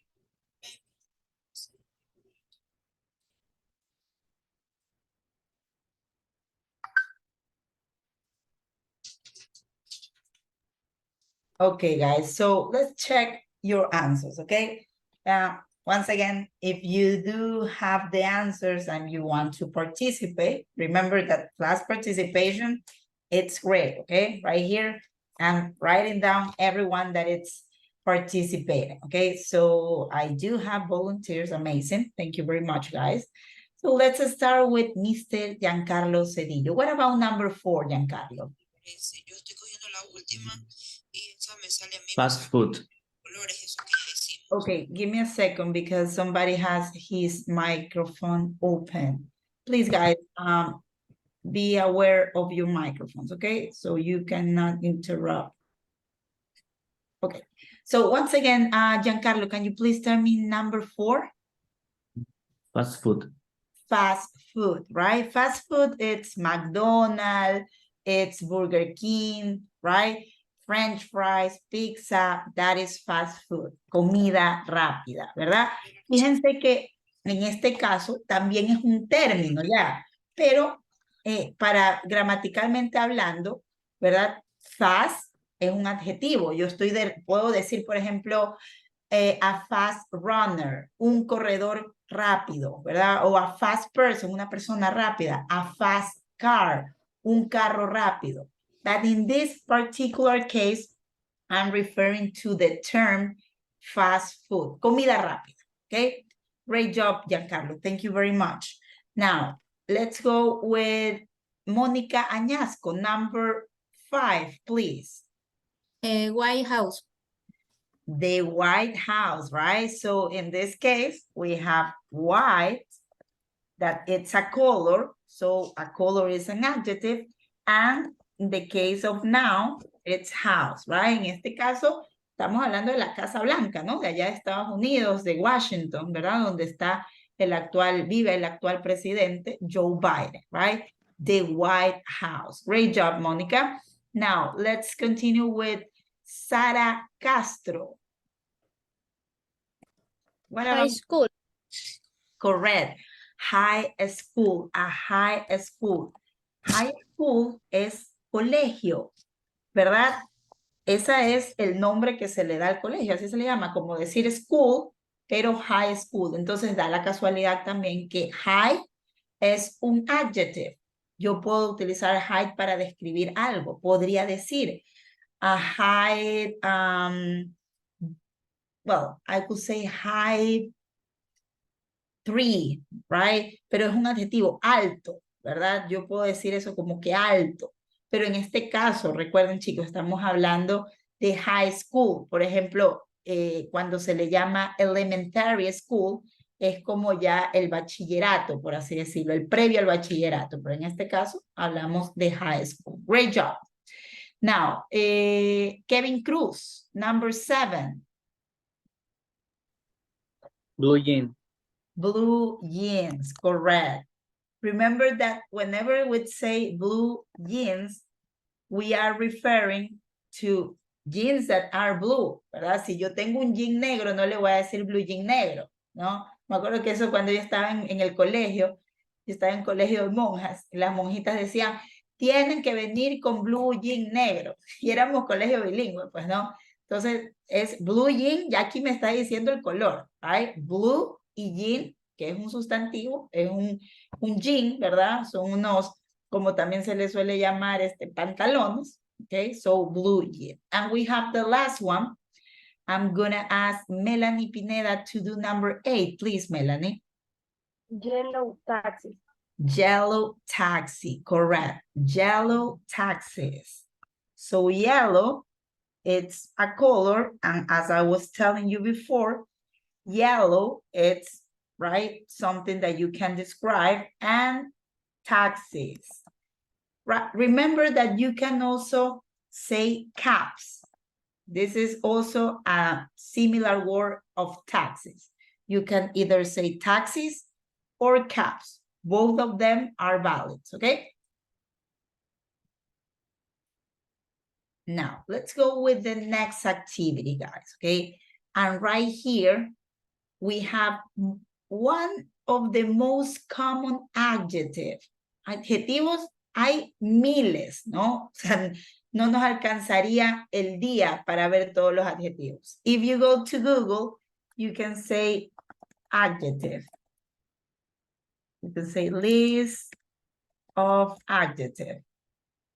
And you are gonna find like many and many lists of adjectives. Let's take a look on this one, for example.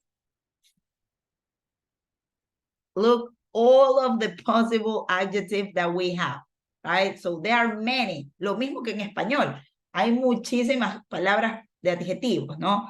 So, in order to start learning, we are gonna be focused on the most common adjectives, los que son utilizados de manera más común. So, we have this next example. Match the words and pictures from 1 to 16.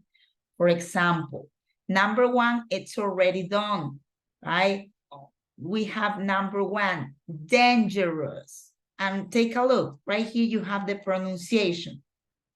And this is underlined, right? This thing that it's underlined is telling me that right here I have the stress of this word. Dangerous, ¿verdad? Esto no es que siempre lo van a encontrar así subrayado, sino que como estamos hablando de un libro, como estamos aprendiendo, el libro para facilitar nuestra lectura nos está dando así como un hint, como ahí un aviso, ¿no? Que el acento, el estrés va justamente donde se está subrayado, ¿no? Y acá hay una pronunciación. Dangerous, ¿ok? Ustedes han de ver que aquí también tenemos una palabra que es el opuesto, pero eso lo hacemos después. The only thing that I need to focus, you guys, is to match, emparejar, match the words, right, with each of these pictures. Once again, 1, it's already done. Dangerous. I could say dangerous shark, ¿verdad? Un tiburón peligroso. Dangerous. So you are gonna do the rest of the pictures. There are 16, and right here you have the possible words, okay? So you are gonna put it right here. You have dangerous already, right? This one right here, dangerous. So you are gonna go with number 2, number 3, and so on, okay? Let's have 3 to 5 minutes to do this.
Okay, guys, so this is what we are gonna do, okay?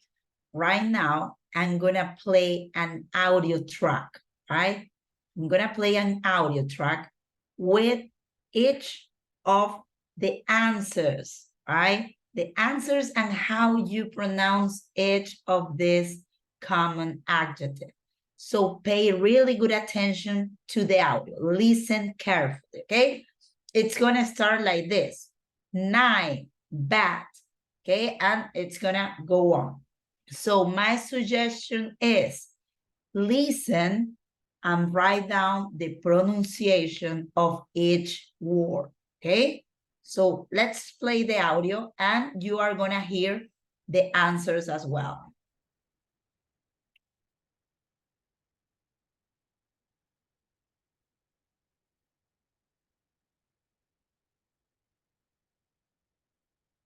I'm sorry, give me a second. Let me share my screen. 1.60. 9.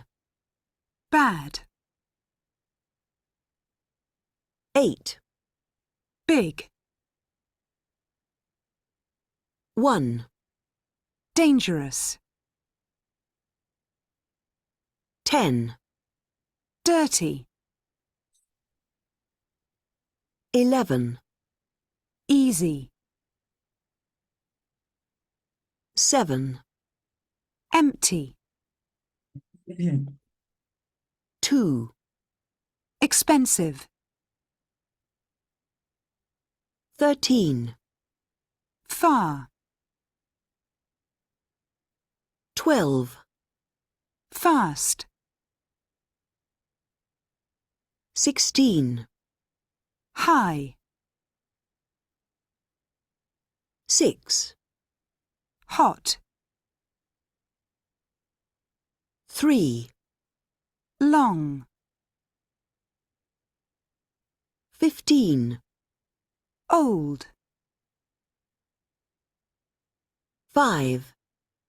Rich. 14. Strong. 4. Wrong. Okay, so I'm gonna play the audio once again. Please listen carefully to the right pronunciation. And if you want to, please write down the pronunciation, okay? Let's hear it. 1.60. 9. Bad. Bat. Bat. Let's hear the next one. 8. Big.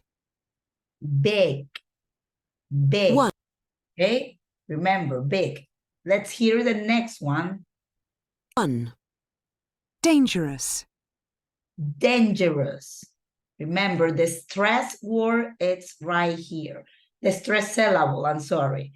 Dangerous. Let's hear the next one. 10. Dirty. Dirty, right? You can say dirty in North American English, that people in England, they pronounce like with more emphasis the T. Las personas en Norteamérica, la T no la pronuncian como tal, como T, sino que la pronuncian como una R. Entonces, en North American English, aquí ustedes pueden pronunciar dirty, right? En lugar de esa T, simplemente como que la sustrayen y dicen dirty. But in English from UK, you pronounce it dirty, okay? Cualquiera de las dos está correcta. Let's hear the next one. 11. Easy. Easy, okay? Easy. Let's hear the next one. 7. Empty. Empty. 2. Expensive.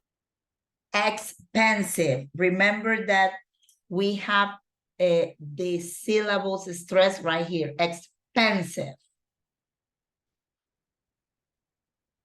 13. Far. Far. we can, it's like we don't pronounce the R, no pronunciamos la R, simplemente como far, okay? Let's hear it. 12. Fast. Fast. Termina en T. Fast.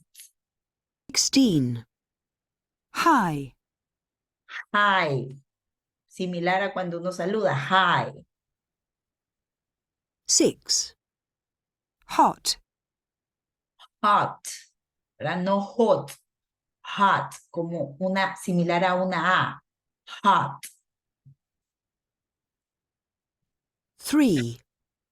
Long. Long. 15. Old. Old. 5. Rich. Rich. 14. Strong. Strong. 4. Wrong. Wrong. Estas dos se pronuncian similar, right? Strong, wrong. Okay? So we have already the answers, okay?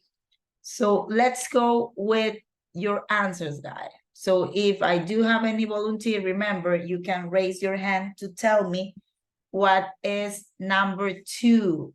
Any volunteer, any hand? Amazing. Thank you. Nancy, what about number 2? What is number 2? Number 2 is expensive. Correct, expensive, right? Because it's a diamond ring, so it's expensive. Right, so let's write expensive. There you go. Thank you, Nancy. Now, let's continue with the next student, Giancarlo Cedillo. What about number 3, Giancarlo? Long. Long, right? Long. So we have long. Okay, let's continue with, thank you very much, Giancarlo. Melanie Pineda, what about number 4? Wrong. Which one? Sorry? Wrong. Wrong, right? This one right here, wrong. It's incorrect, wrong. There you go. Thank you very much, Melanie. Now, let's continue with number 5. Mónica Añasco, number 5. Is rich. Rich, right? Rich.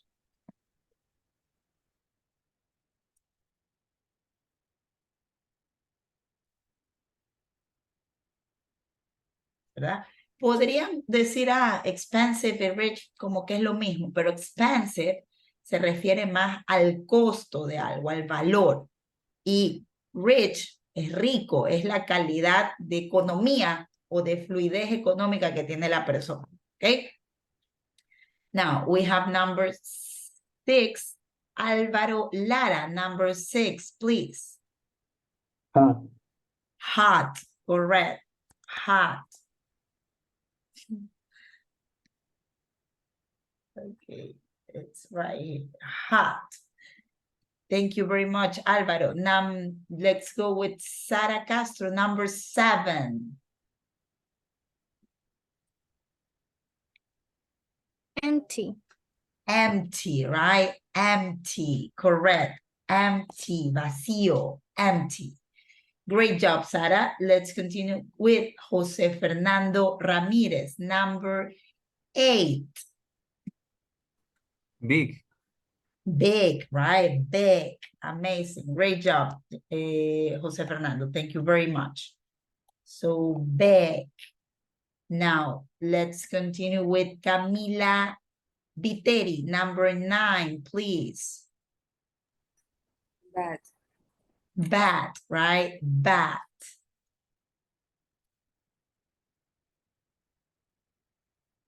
Bad. It's the opposite of good. Bad, okay? Let's continue with number 10. Let me see if I do have volunteers. Helen Romo. Dirty. Correct, dirty. Let's deal with this.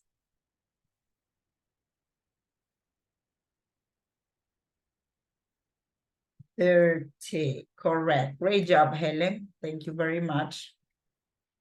And what's the deal with this? But anyway, let's continue with the next one. We have 11. So I have Sandra Santin. Sí. Easy. Easy, right? It's like 2 plus 2 equals 4. Easy peasy, right? So easy. Easy. Okay, great. Now let's continue with the next one. We have number 12. Let's see. Andreina Cabezas, number 12. Which one is number 12?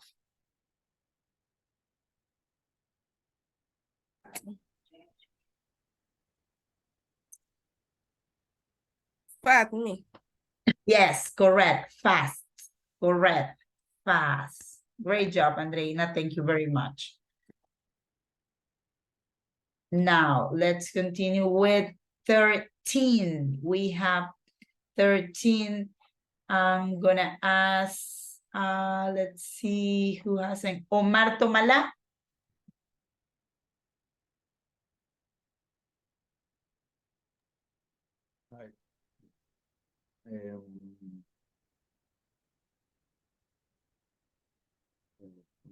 We have miles right here, like kilometers, right? Distance.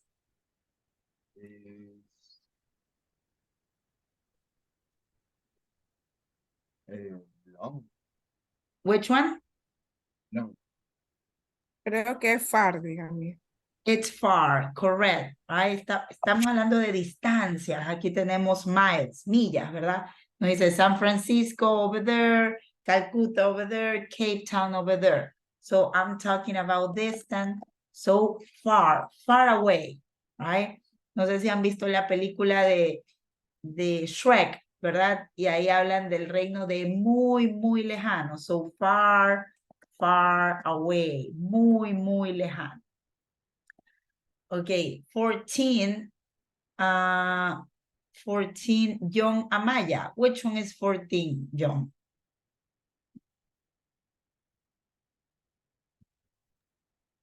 Strong. Correct, strong. Strong. And 15, let's go with Rocío Preciado. Rocío, which one is 15?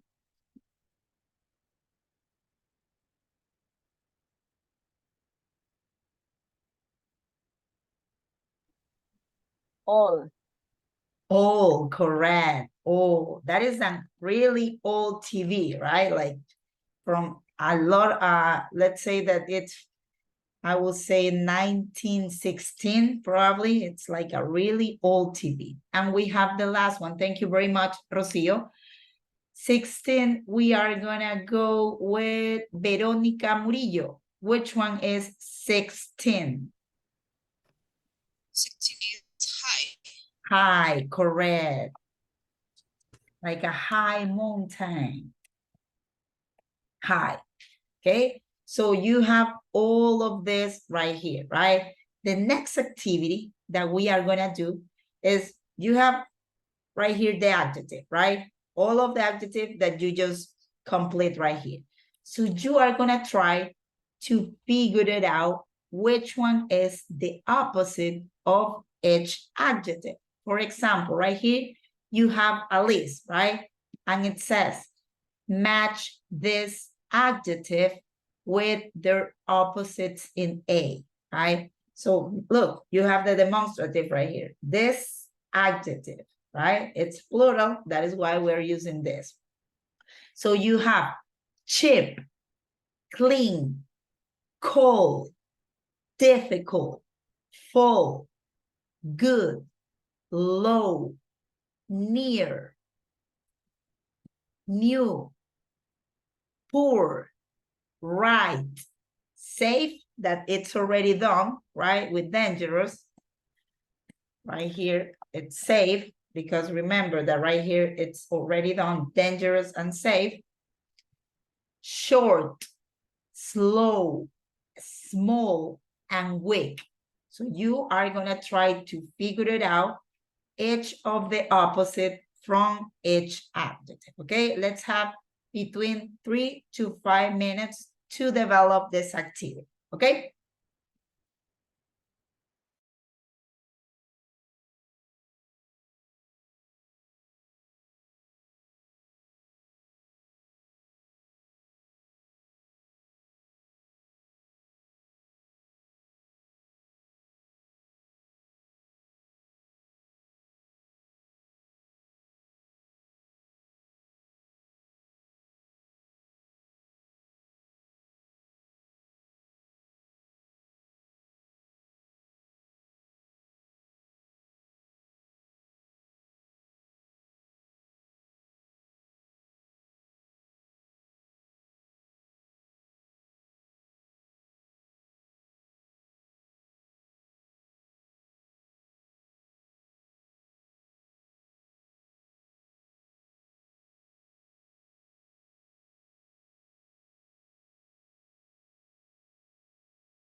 One point 61.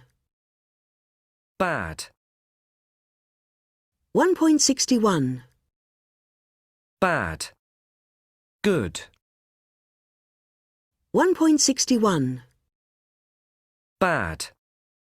Good. 1. Big. Small. Dangerous. Safe. 1.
Okay, guys, same thing, okay? I'm gonna play the audio, and in this case, you are gonna hear the adjective and its opposite. So once again, my suggestion is to hear clearly to the pronunciation, okay? So please pay attention. 1.61. Bad. Good. Big. Small. Dangerous. Safe. Dirty. Clean. Easy. Difficult. Empty. Full. Expensive. Cheap. Far. Near. Fast. Slow. High. Low. Hot. Cold. Long. Short. Old. New. Rich. Poor. Strong. Weak. Wrong. Right. Okay, I'm gonna play the audio one more time, right? So what we are gonna do right now is listen carefully to the pronunciation, okay? So this is 61. 1.61. Bad. Good. Bad, good. Big. Small. Big, small. Big, small. Dangerous. Safe. Dangerous, safe. Dangerous, safe. Dirty. Clean. Dirty, clean. Easy. Difficult. Easy, difficult. Remember that we have stress, right? Difficult, right here is the stress. Empty. Full. Empty, full. Expensive. Cheap. Expensive, cheap. Expensive, cheap. Far. Near. Far, near. Fast. Slow. Fast, slow. High. Low. High, low. Hot. Cold. Hot, cold. Remember, not hot, hot, cold. Long. Short. Long, short. Old. New. Old, with a D at the end, right? Old, near. Rich. Poor. Rich, poor, not poor, right? Not this one, is this one right here. Not poor, poor. Strong.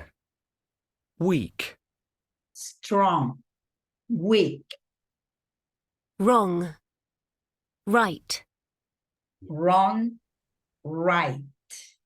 Okay, so let's go. And if I do have any volunteer, please raise your hand so you can tell me the opposite. Great. Thank you very much, guys. I really appreciate your participation. Now let's go with Miss Helen Romo. Can you please read the adjective and the opposite? Bad, good. Correct. Bad and good. Great job, Helen. Thank you very much. Let's continue with Monica Añasco. Big, small.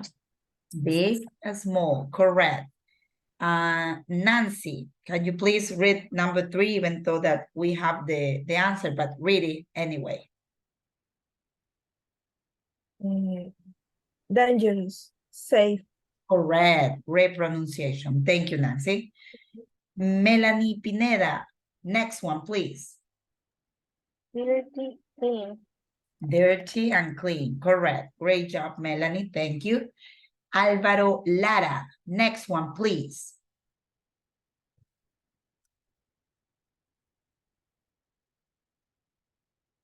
Alvaro, you're mute. Is it difficult or Yeah.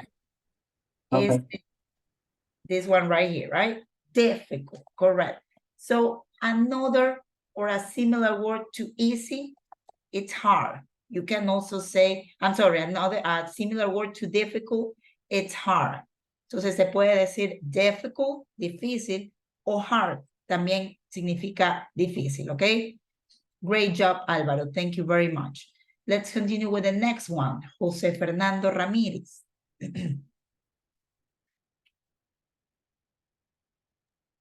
Empty, full. Correct. Empty and full. Correct. Great job, Jose Fernando. Next one, Sandra Santin. Expensive, cheap. Okay. Remember, we have the pronunciation of this over here, right? So we have expensive. It's the stress is in pen. Okay, let's put it right here. The pronunciation is expensive, like this, right? Expensive. So let me.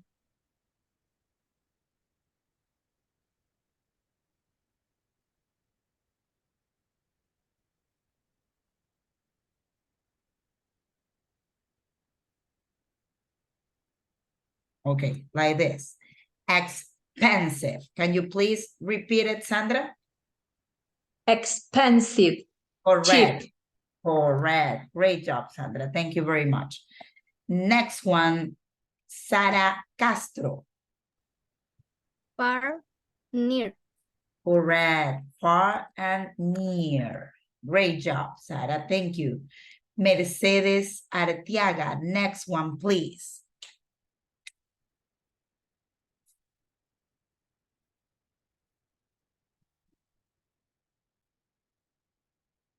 Mercedes, are you there? Sí, ya le digo. Slow. Can you please also say this one right here? How do you pronounce this? Fast. Correct. Fast and slow. Great job. Slow. Yes. Thank you very much. Next one, Marjorie Garcia.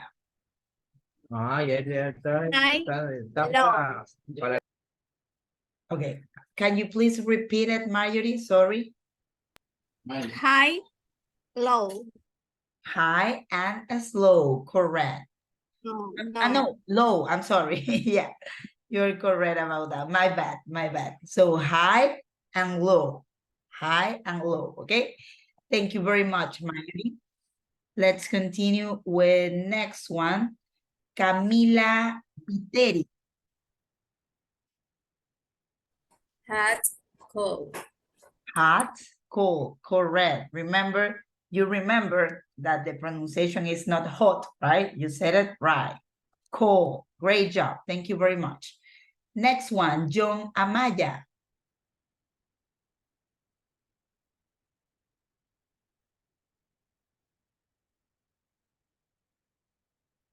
You are mute, John. I cannot hear you. You're mute. Estás muteado. Long, short. Correct. Great pronunciation. Long and short. Great. Let's continue with Omar Tomala. Old and new.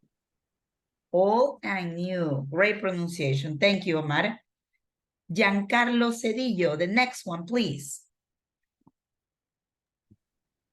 Rich and poor. Correct. Great pronunciation as well. Rich and poor. Next one, let's see who do I have right here. Camila Viteri, can you please help me with the next one? Strong, weak. Correct. Great pronunciation as well. Great job. And the last one, I'm gonna ask to Jeliver Cruz. Can you please go with the last one, Jeliver? Wrong, right. Correct. Wrong and right. Amazing. There you go. Wrong and right. Okay. So now that you guys are done with the activity, you are gonna do the same exact thing that you did before. You guys are gonna do the following thing. Please pay attention, okay? So this is the new file. You are gonna do Rodriguez, subguion or hyphen, Andrea 2, because it's another document, right? So for example, if we have Tomala Omar 2, right? Cruz, Nancy 2. You also have Romo, Helen 2, okay? And you guys are gonna upload it in the same drive, okay? En el mismo drive que subieron hace rato, ahí mismo lo van a subir. Yo sé que ya lo tiene, but I'm gonna resend it anyway, okay? Lo voy a reenviar nuevamente, just in case.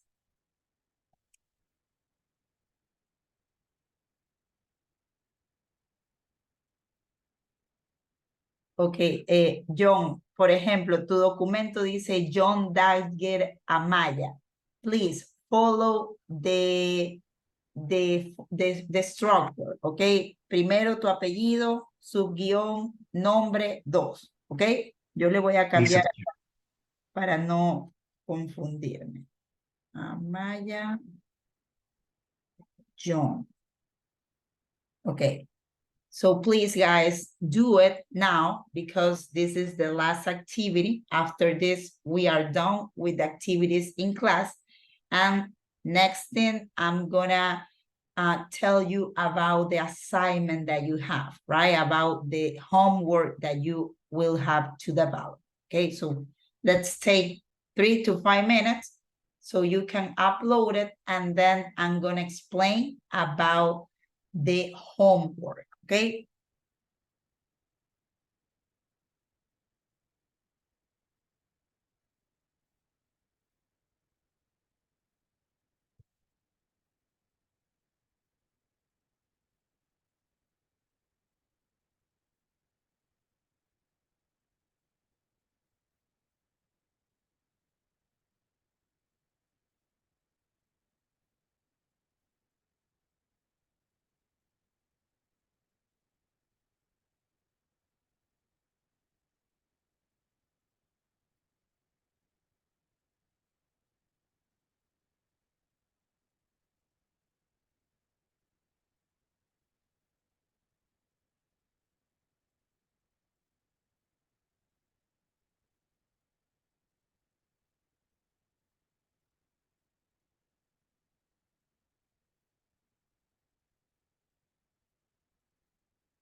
Okay, guys. So please, if you haven't upload the file yet, you are gonna be able to do it later, right? But right now, I need your full attention in the screen, okay? Si no han subido aún su documento al Drive, lo pueden hacer ya mismo, pero ahorita les voy a pedir su completa atención para indicarles sobre el deber, okay? Now, give me a second. Okay, so this is the assignment, right? This is the assignment, the homework, however you want to call it, okay? Let's say homework. There you go. Okay, so take a look. You have this first picture right here, right? And you have read the descriptions and look at the photos. Who are the two people, right? You have Hollywood stars. Who are they? And they are giving you a description, right? Look, he is a famous American actor. He's quite tall and he's very attractive. He has long hair and brown eyes. I think he's about 50 years old, right? 50. Next description. She's a very beautiful actress. She's quite short, slim, and she has long dark hair. She's a Hollywood star, but she isn't American. She's Spanish. Okay, so I'm going to tell you the answers. The first one, according to me, is Ashton Kutcher.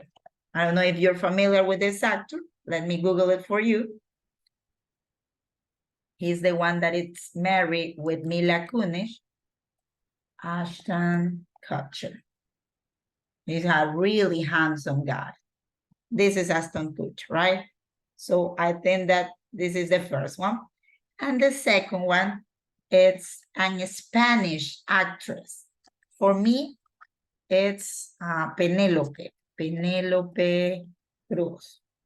She is Javier Bardem's wife, okay? Penelope Cruz, a Spanish actress, right? This one right here.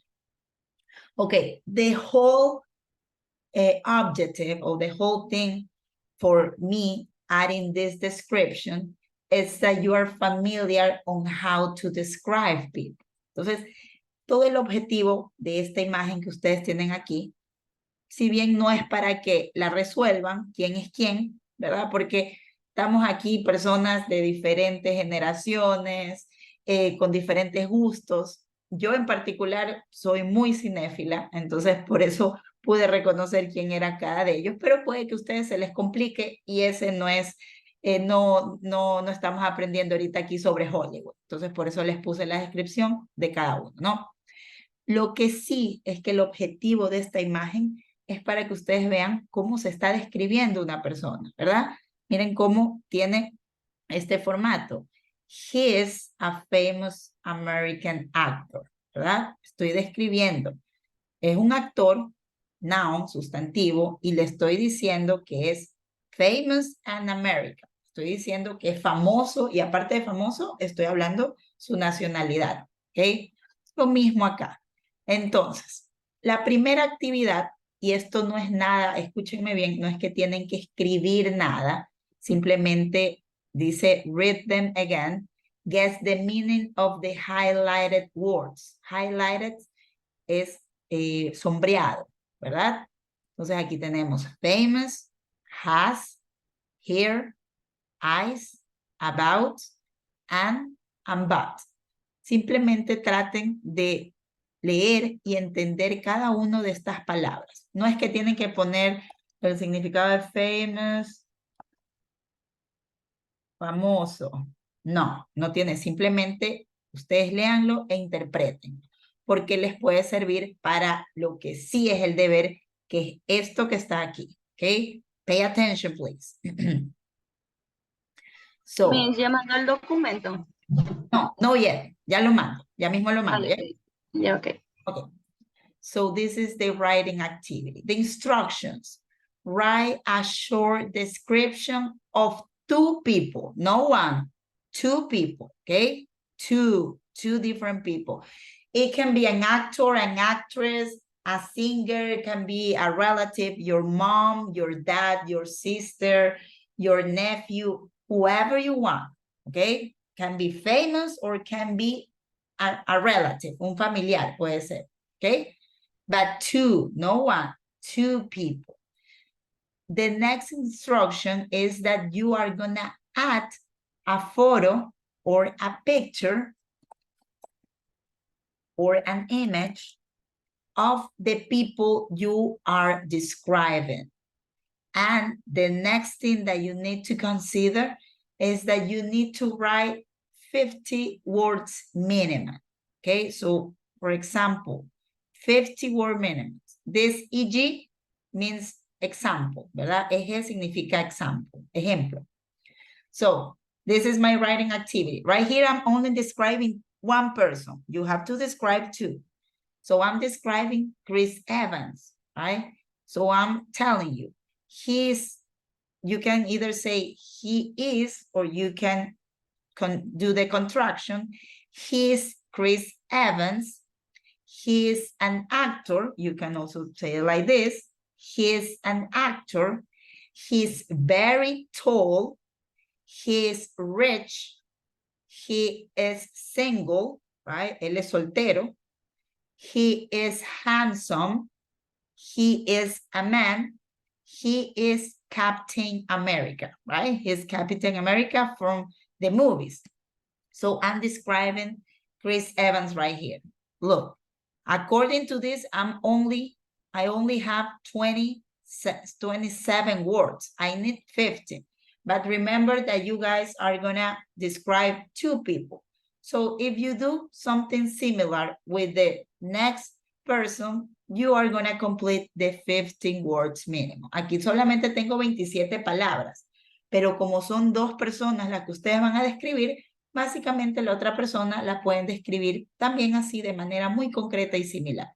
But remember, you need to add the picture of the person that you are describing, and you are gonna write at least 50 words. You can go further. You can write 60, 70, 80. That is up to you. But minimum, this is the minimum requirement.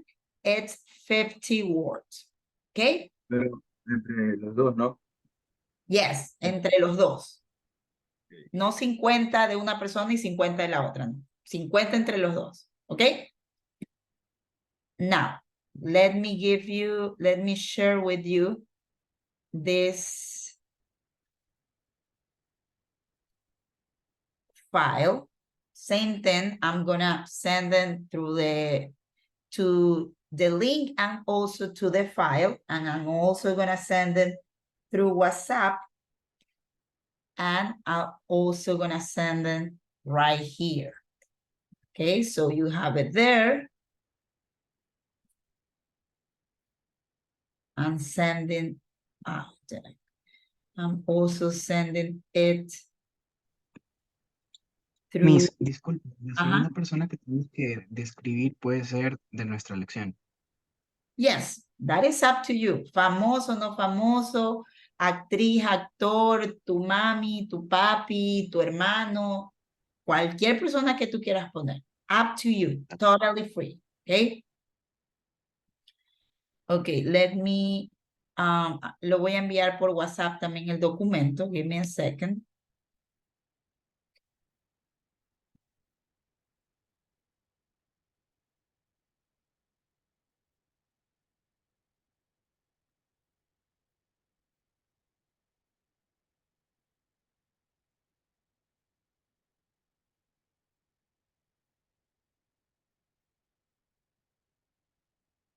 Okay, it's done. I already sent it. Now, you have to develop this. Remember, I I forgot to add this right here, but let me do it right here. Delivery method. So the delivery method, it's gonna be through Drive, just as you have been doing this in the past days, right? So the Drive is this one right here. I'm gonna share with you the Drive. Lo van a subir así mismo en un Drive. Es un Drive diferente al que trabajamos hoy. ¿Ah? Este es el Drive.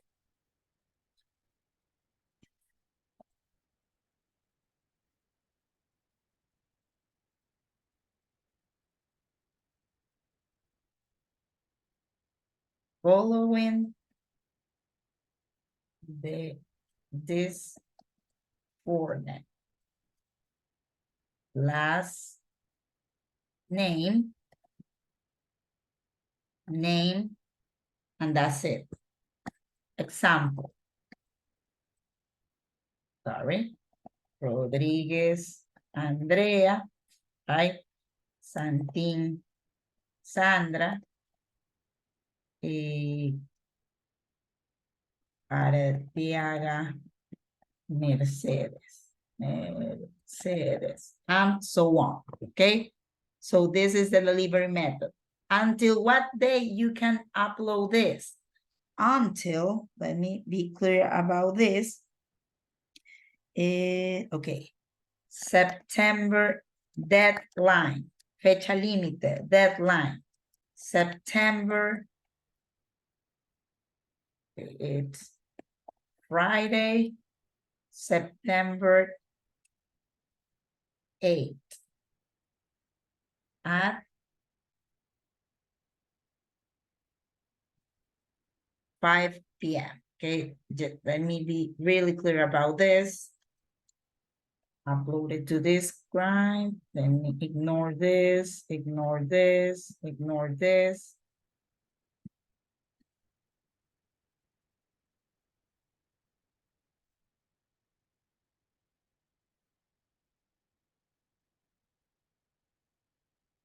Okay, so I'm gonna send this through the chat as well. Recuerden que aquí en este documento como tal no pueden hacer nada, no pueden modificar. Simplemente se los estoy dando para que lo bajen o pueden acceder directamente al documento porque también lo envié, ¿verdad? Lo que voy a hacer es enviar esto que acabo de escribir aquí, lo voy a escribir acá en el chat. Y también lo voy a poner acá como para que pueda acaparar todos los posibles medios, ¿no? No lo pongo en el Moodle porque no lo vamos a tener todavía disponible sino hasta mañana y por eso hasta esta semana vamos a realizar las actividades de esta manera. Si por A o B motivo el Moodle sigue dando problemas, pues lo vamos a seguir trabajando así porque nos ha ido bastante bien. ¿Ok? So, Profesor, una pregunta. Ajá, cuéntame, Josué. El deber es hacer un párrafo describiendo a una persona o puede ser como un tipo de listado como tiene ahí de ejemplo. You can choose whatever you want, like listing or you can write a paragraph. Puede ser cualquiera de los dos, Josué. Si quieres escribir el párrafo, no lo puse como párrafo porque todavía no estamos viendo conectores como also también, to, ¿verdad? But, pero, ¿no? Entonces, no quiero adelantarme y por eso no es obligación hacerlo a manera de párrafo. Sin embargo, si tú crees que lo puedes hacer así, bienvenido sea. Cualquiera de las dos maneras es completamente bienvenida, ¿sí? Ya, ¿es 50 palabras por las dos personas o cada persona son 50 palabras? Por las dos personas, word minimum. For both people. Para ambas personas, ¿ok?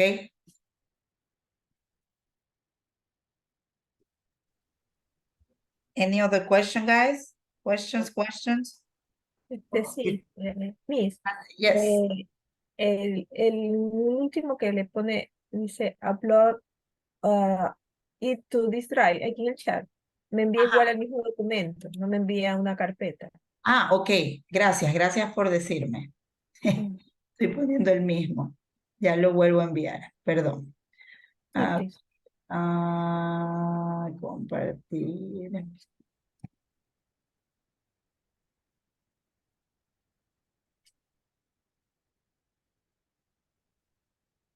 Okay, I think that over there voy a borrar el otro ya para que no cause confusión. Creo que ahora ya hasta se puede modificar, pero vamos a borrarlo.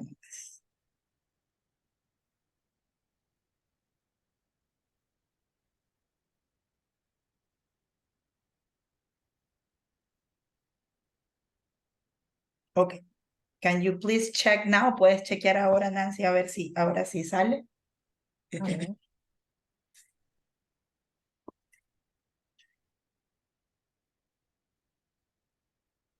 Mm, Sí, Bien, mija, ahora bien. sí. Okay, great. Thank you, guys. Okay, any other question?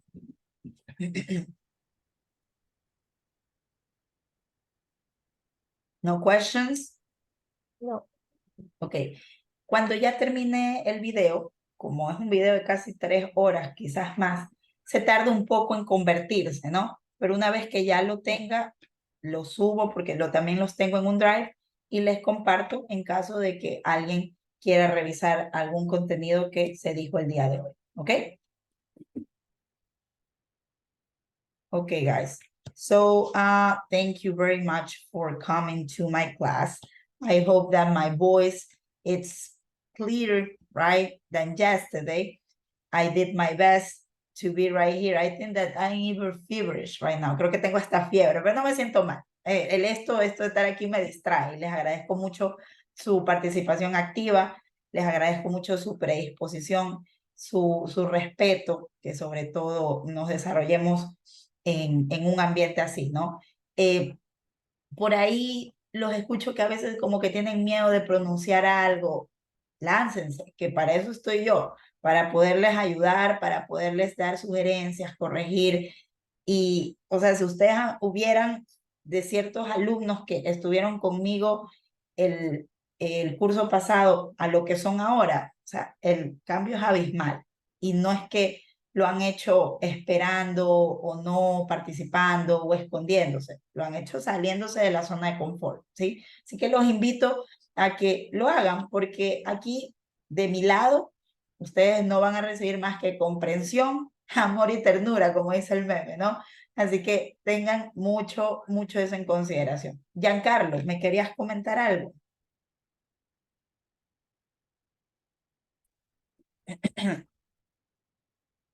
Giancarlo, tu mano está arriba. ¿Me quieres comentar algo?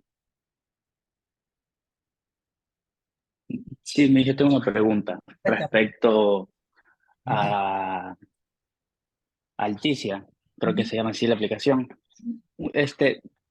Tenemos que realizar todas las actividades que nos dan en el nivel. No, Alticia funciona de esta manera. Es una plataforma libre, ¿no? Que te permite a ti, le permite a Josué, le permite a Sara, poder practicar. Eso es Alticia, poder practicar la actividad que tú quieras. Depende de vocabulario, depende de grammar, depende de listening. Recuerda que en inglés tenemos diferentes skills o componentes, ¿no? O habilidades. Listening, tenemos también writing, tenemos también reading, tenemos vocabulary o use of English y grammar, son 5. Entonces, mi sugerencia no es que te pongas a realizar todo, ¿no? Sino que puedes ir tomando a veces haces grammar, a veces haces vocabulario, haz un poco también de reading, se me ocurre, para que puedas nutrir todas tus habilidades. Lo que se considera dentro de Alticia, yo no me pongo a ver, mira, Giancarlo realizó esta actividad, pero esta no, 0, no. Lo que yo veo es el tiempo que tú has pasado en Alticia, ¿verdad? Que dentro del primer video de la primera clase, yo lo expliqué, di una ponderación, ¿verdad? Que igual te la puedo mostrar porque sí la tengo acá, ¿verdad? En donde, por ejemplo, si tú dentro de estas 8 semanas, estamos semana 3, todavía tienes 5 semanas, un mes y un poco más, Si tú pasas simplemente en Alticia 3 horas, pues 3 horas vas a tener solamente 2 de los 10 posibles puntos.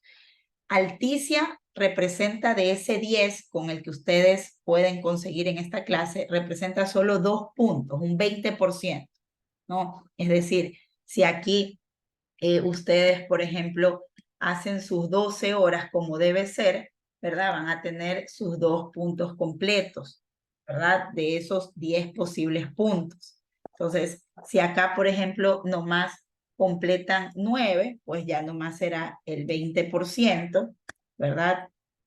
Vamos a ponerle aquí para que nos quede claro y no haya confusiones. Ay, que no puse el igual.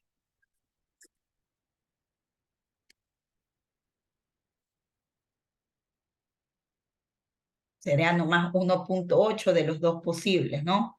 Asimismo, si ustedes, por ejemplo, solamente pasan dentro de Alticia 8 horas, van a tener solamente 8 puntos, lo que va a equivaler 1.6. Si pasan 7 horas, van a ser 7 puntos, y de esos 2 posibles puntos van a tener 1.4, 6, 1.2, y menos de 3 horas van a ser solo 2 puntos. Entonces, tampoco es que Alticia dejan abierto la página y comienza a correr el tiempo, ¿no? Alticia toma el tiempo que ustedes realicen, se tomen el tiempo haciendo la actividad, ¿no? Entonces, ese es el tiempo que cuenta. Ahora, para aquellos que hacen más de las 12 horas, que sí me ha pasado en muchas ocasiones, yo les doy un extra credit, un punto extra. No puedo hacerlo ya en el examen, me dijeron que en el examen no lo puedo hacer, ya lo hice el módulo pasado, pero me dijeron que no es recomendable. Así que yo doy ese extra credit donde lo necesiten, por ejemplo, en class participation, en los deberes, en cualquiera de los otros componentes, yo les doy un punto por su entrega, por ustedes hacer esto, ir un paso más allá, ¿no? An extra mile, como le dicen, una milla extra, ¿no? Entonces, Giancarlo, mi sugerencia es que trates de hacer las actividades que tú más estés fallando, ¿no? Tú dices, a la final, ¿sabes qué? En reading no soy tan bueno, entonces voy a darle más prioridad a reading. También voy a hacer algo de vocabulary, algo de listening, etcétera, etcétera. ¿Sí, Giancarlo? Sí, Miss. Otra consulta. ¿Nosotros podemos ver cuánto tiempo llevamos en Alticia o solo eso lo ve usted? Me parece que sí lo puedes ver, Nancy. ¿Tú puedes ver el tiempo?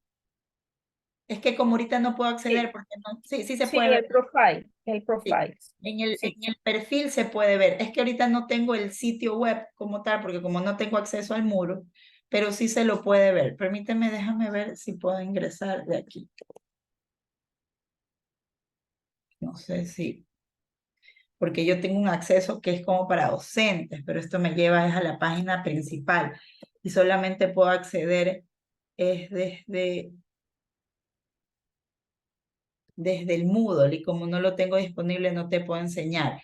Pero me parece que por esta parte hay una cosa que es como una personita, y ahí está el profile, donde dice tus datos, tu avance y todo, y ahí te dice el tiempo, Giancarlo.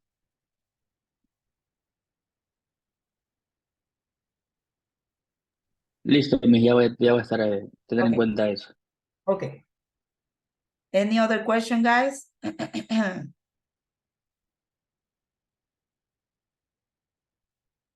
Okay, guys. So if there is no further question, I see you guys next weekend. Okay, so thank you very much and have an amazing Sunday. Bye, guys. Thank you. Bye. Bye, Miss. Bye. Bye. Thank you, teacher Juan. Bye, Miss. Sandra, thank you. Bye, Bye. Miss. Bye, John. Thank you. Bye, Miss. Bye, Mercedes. Thank you.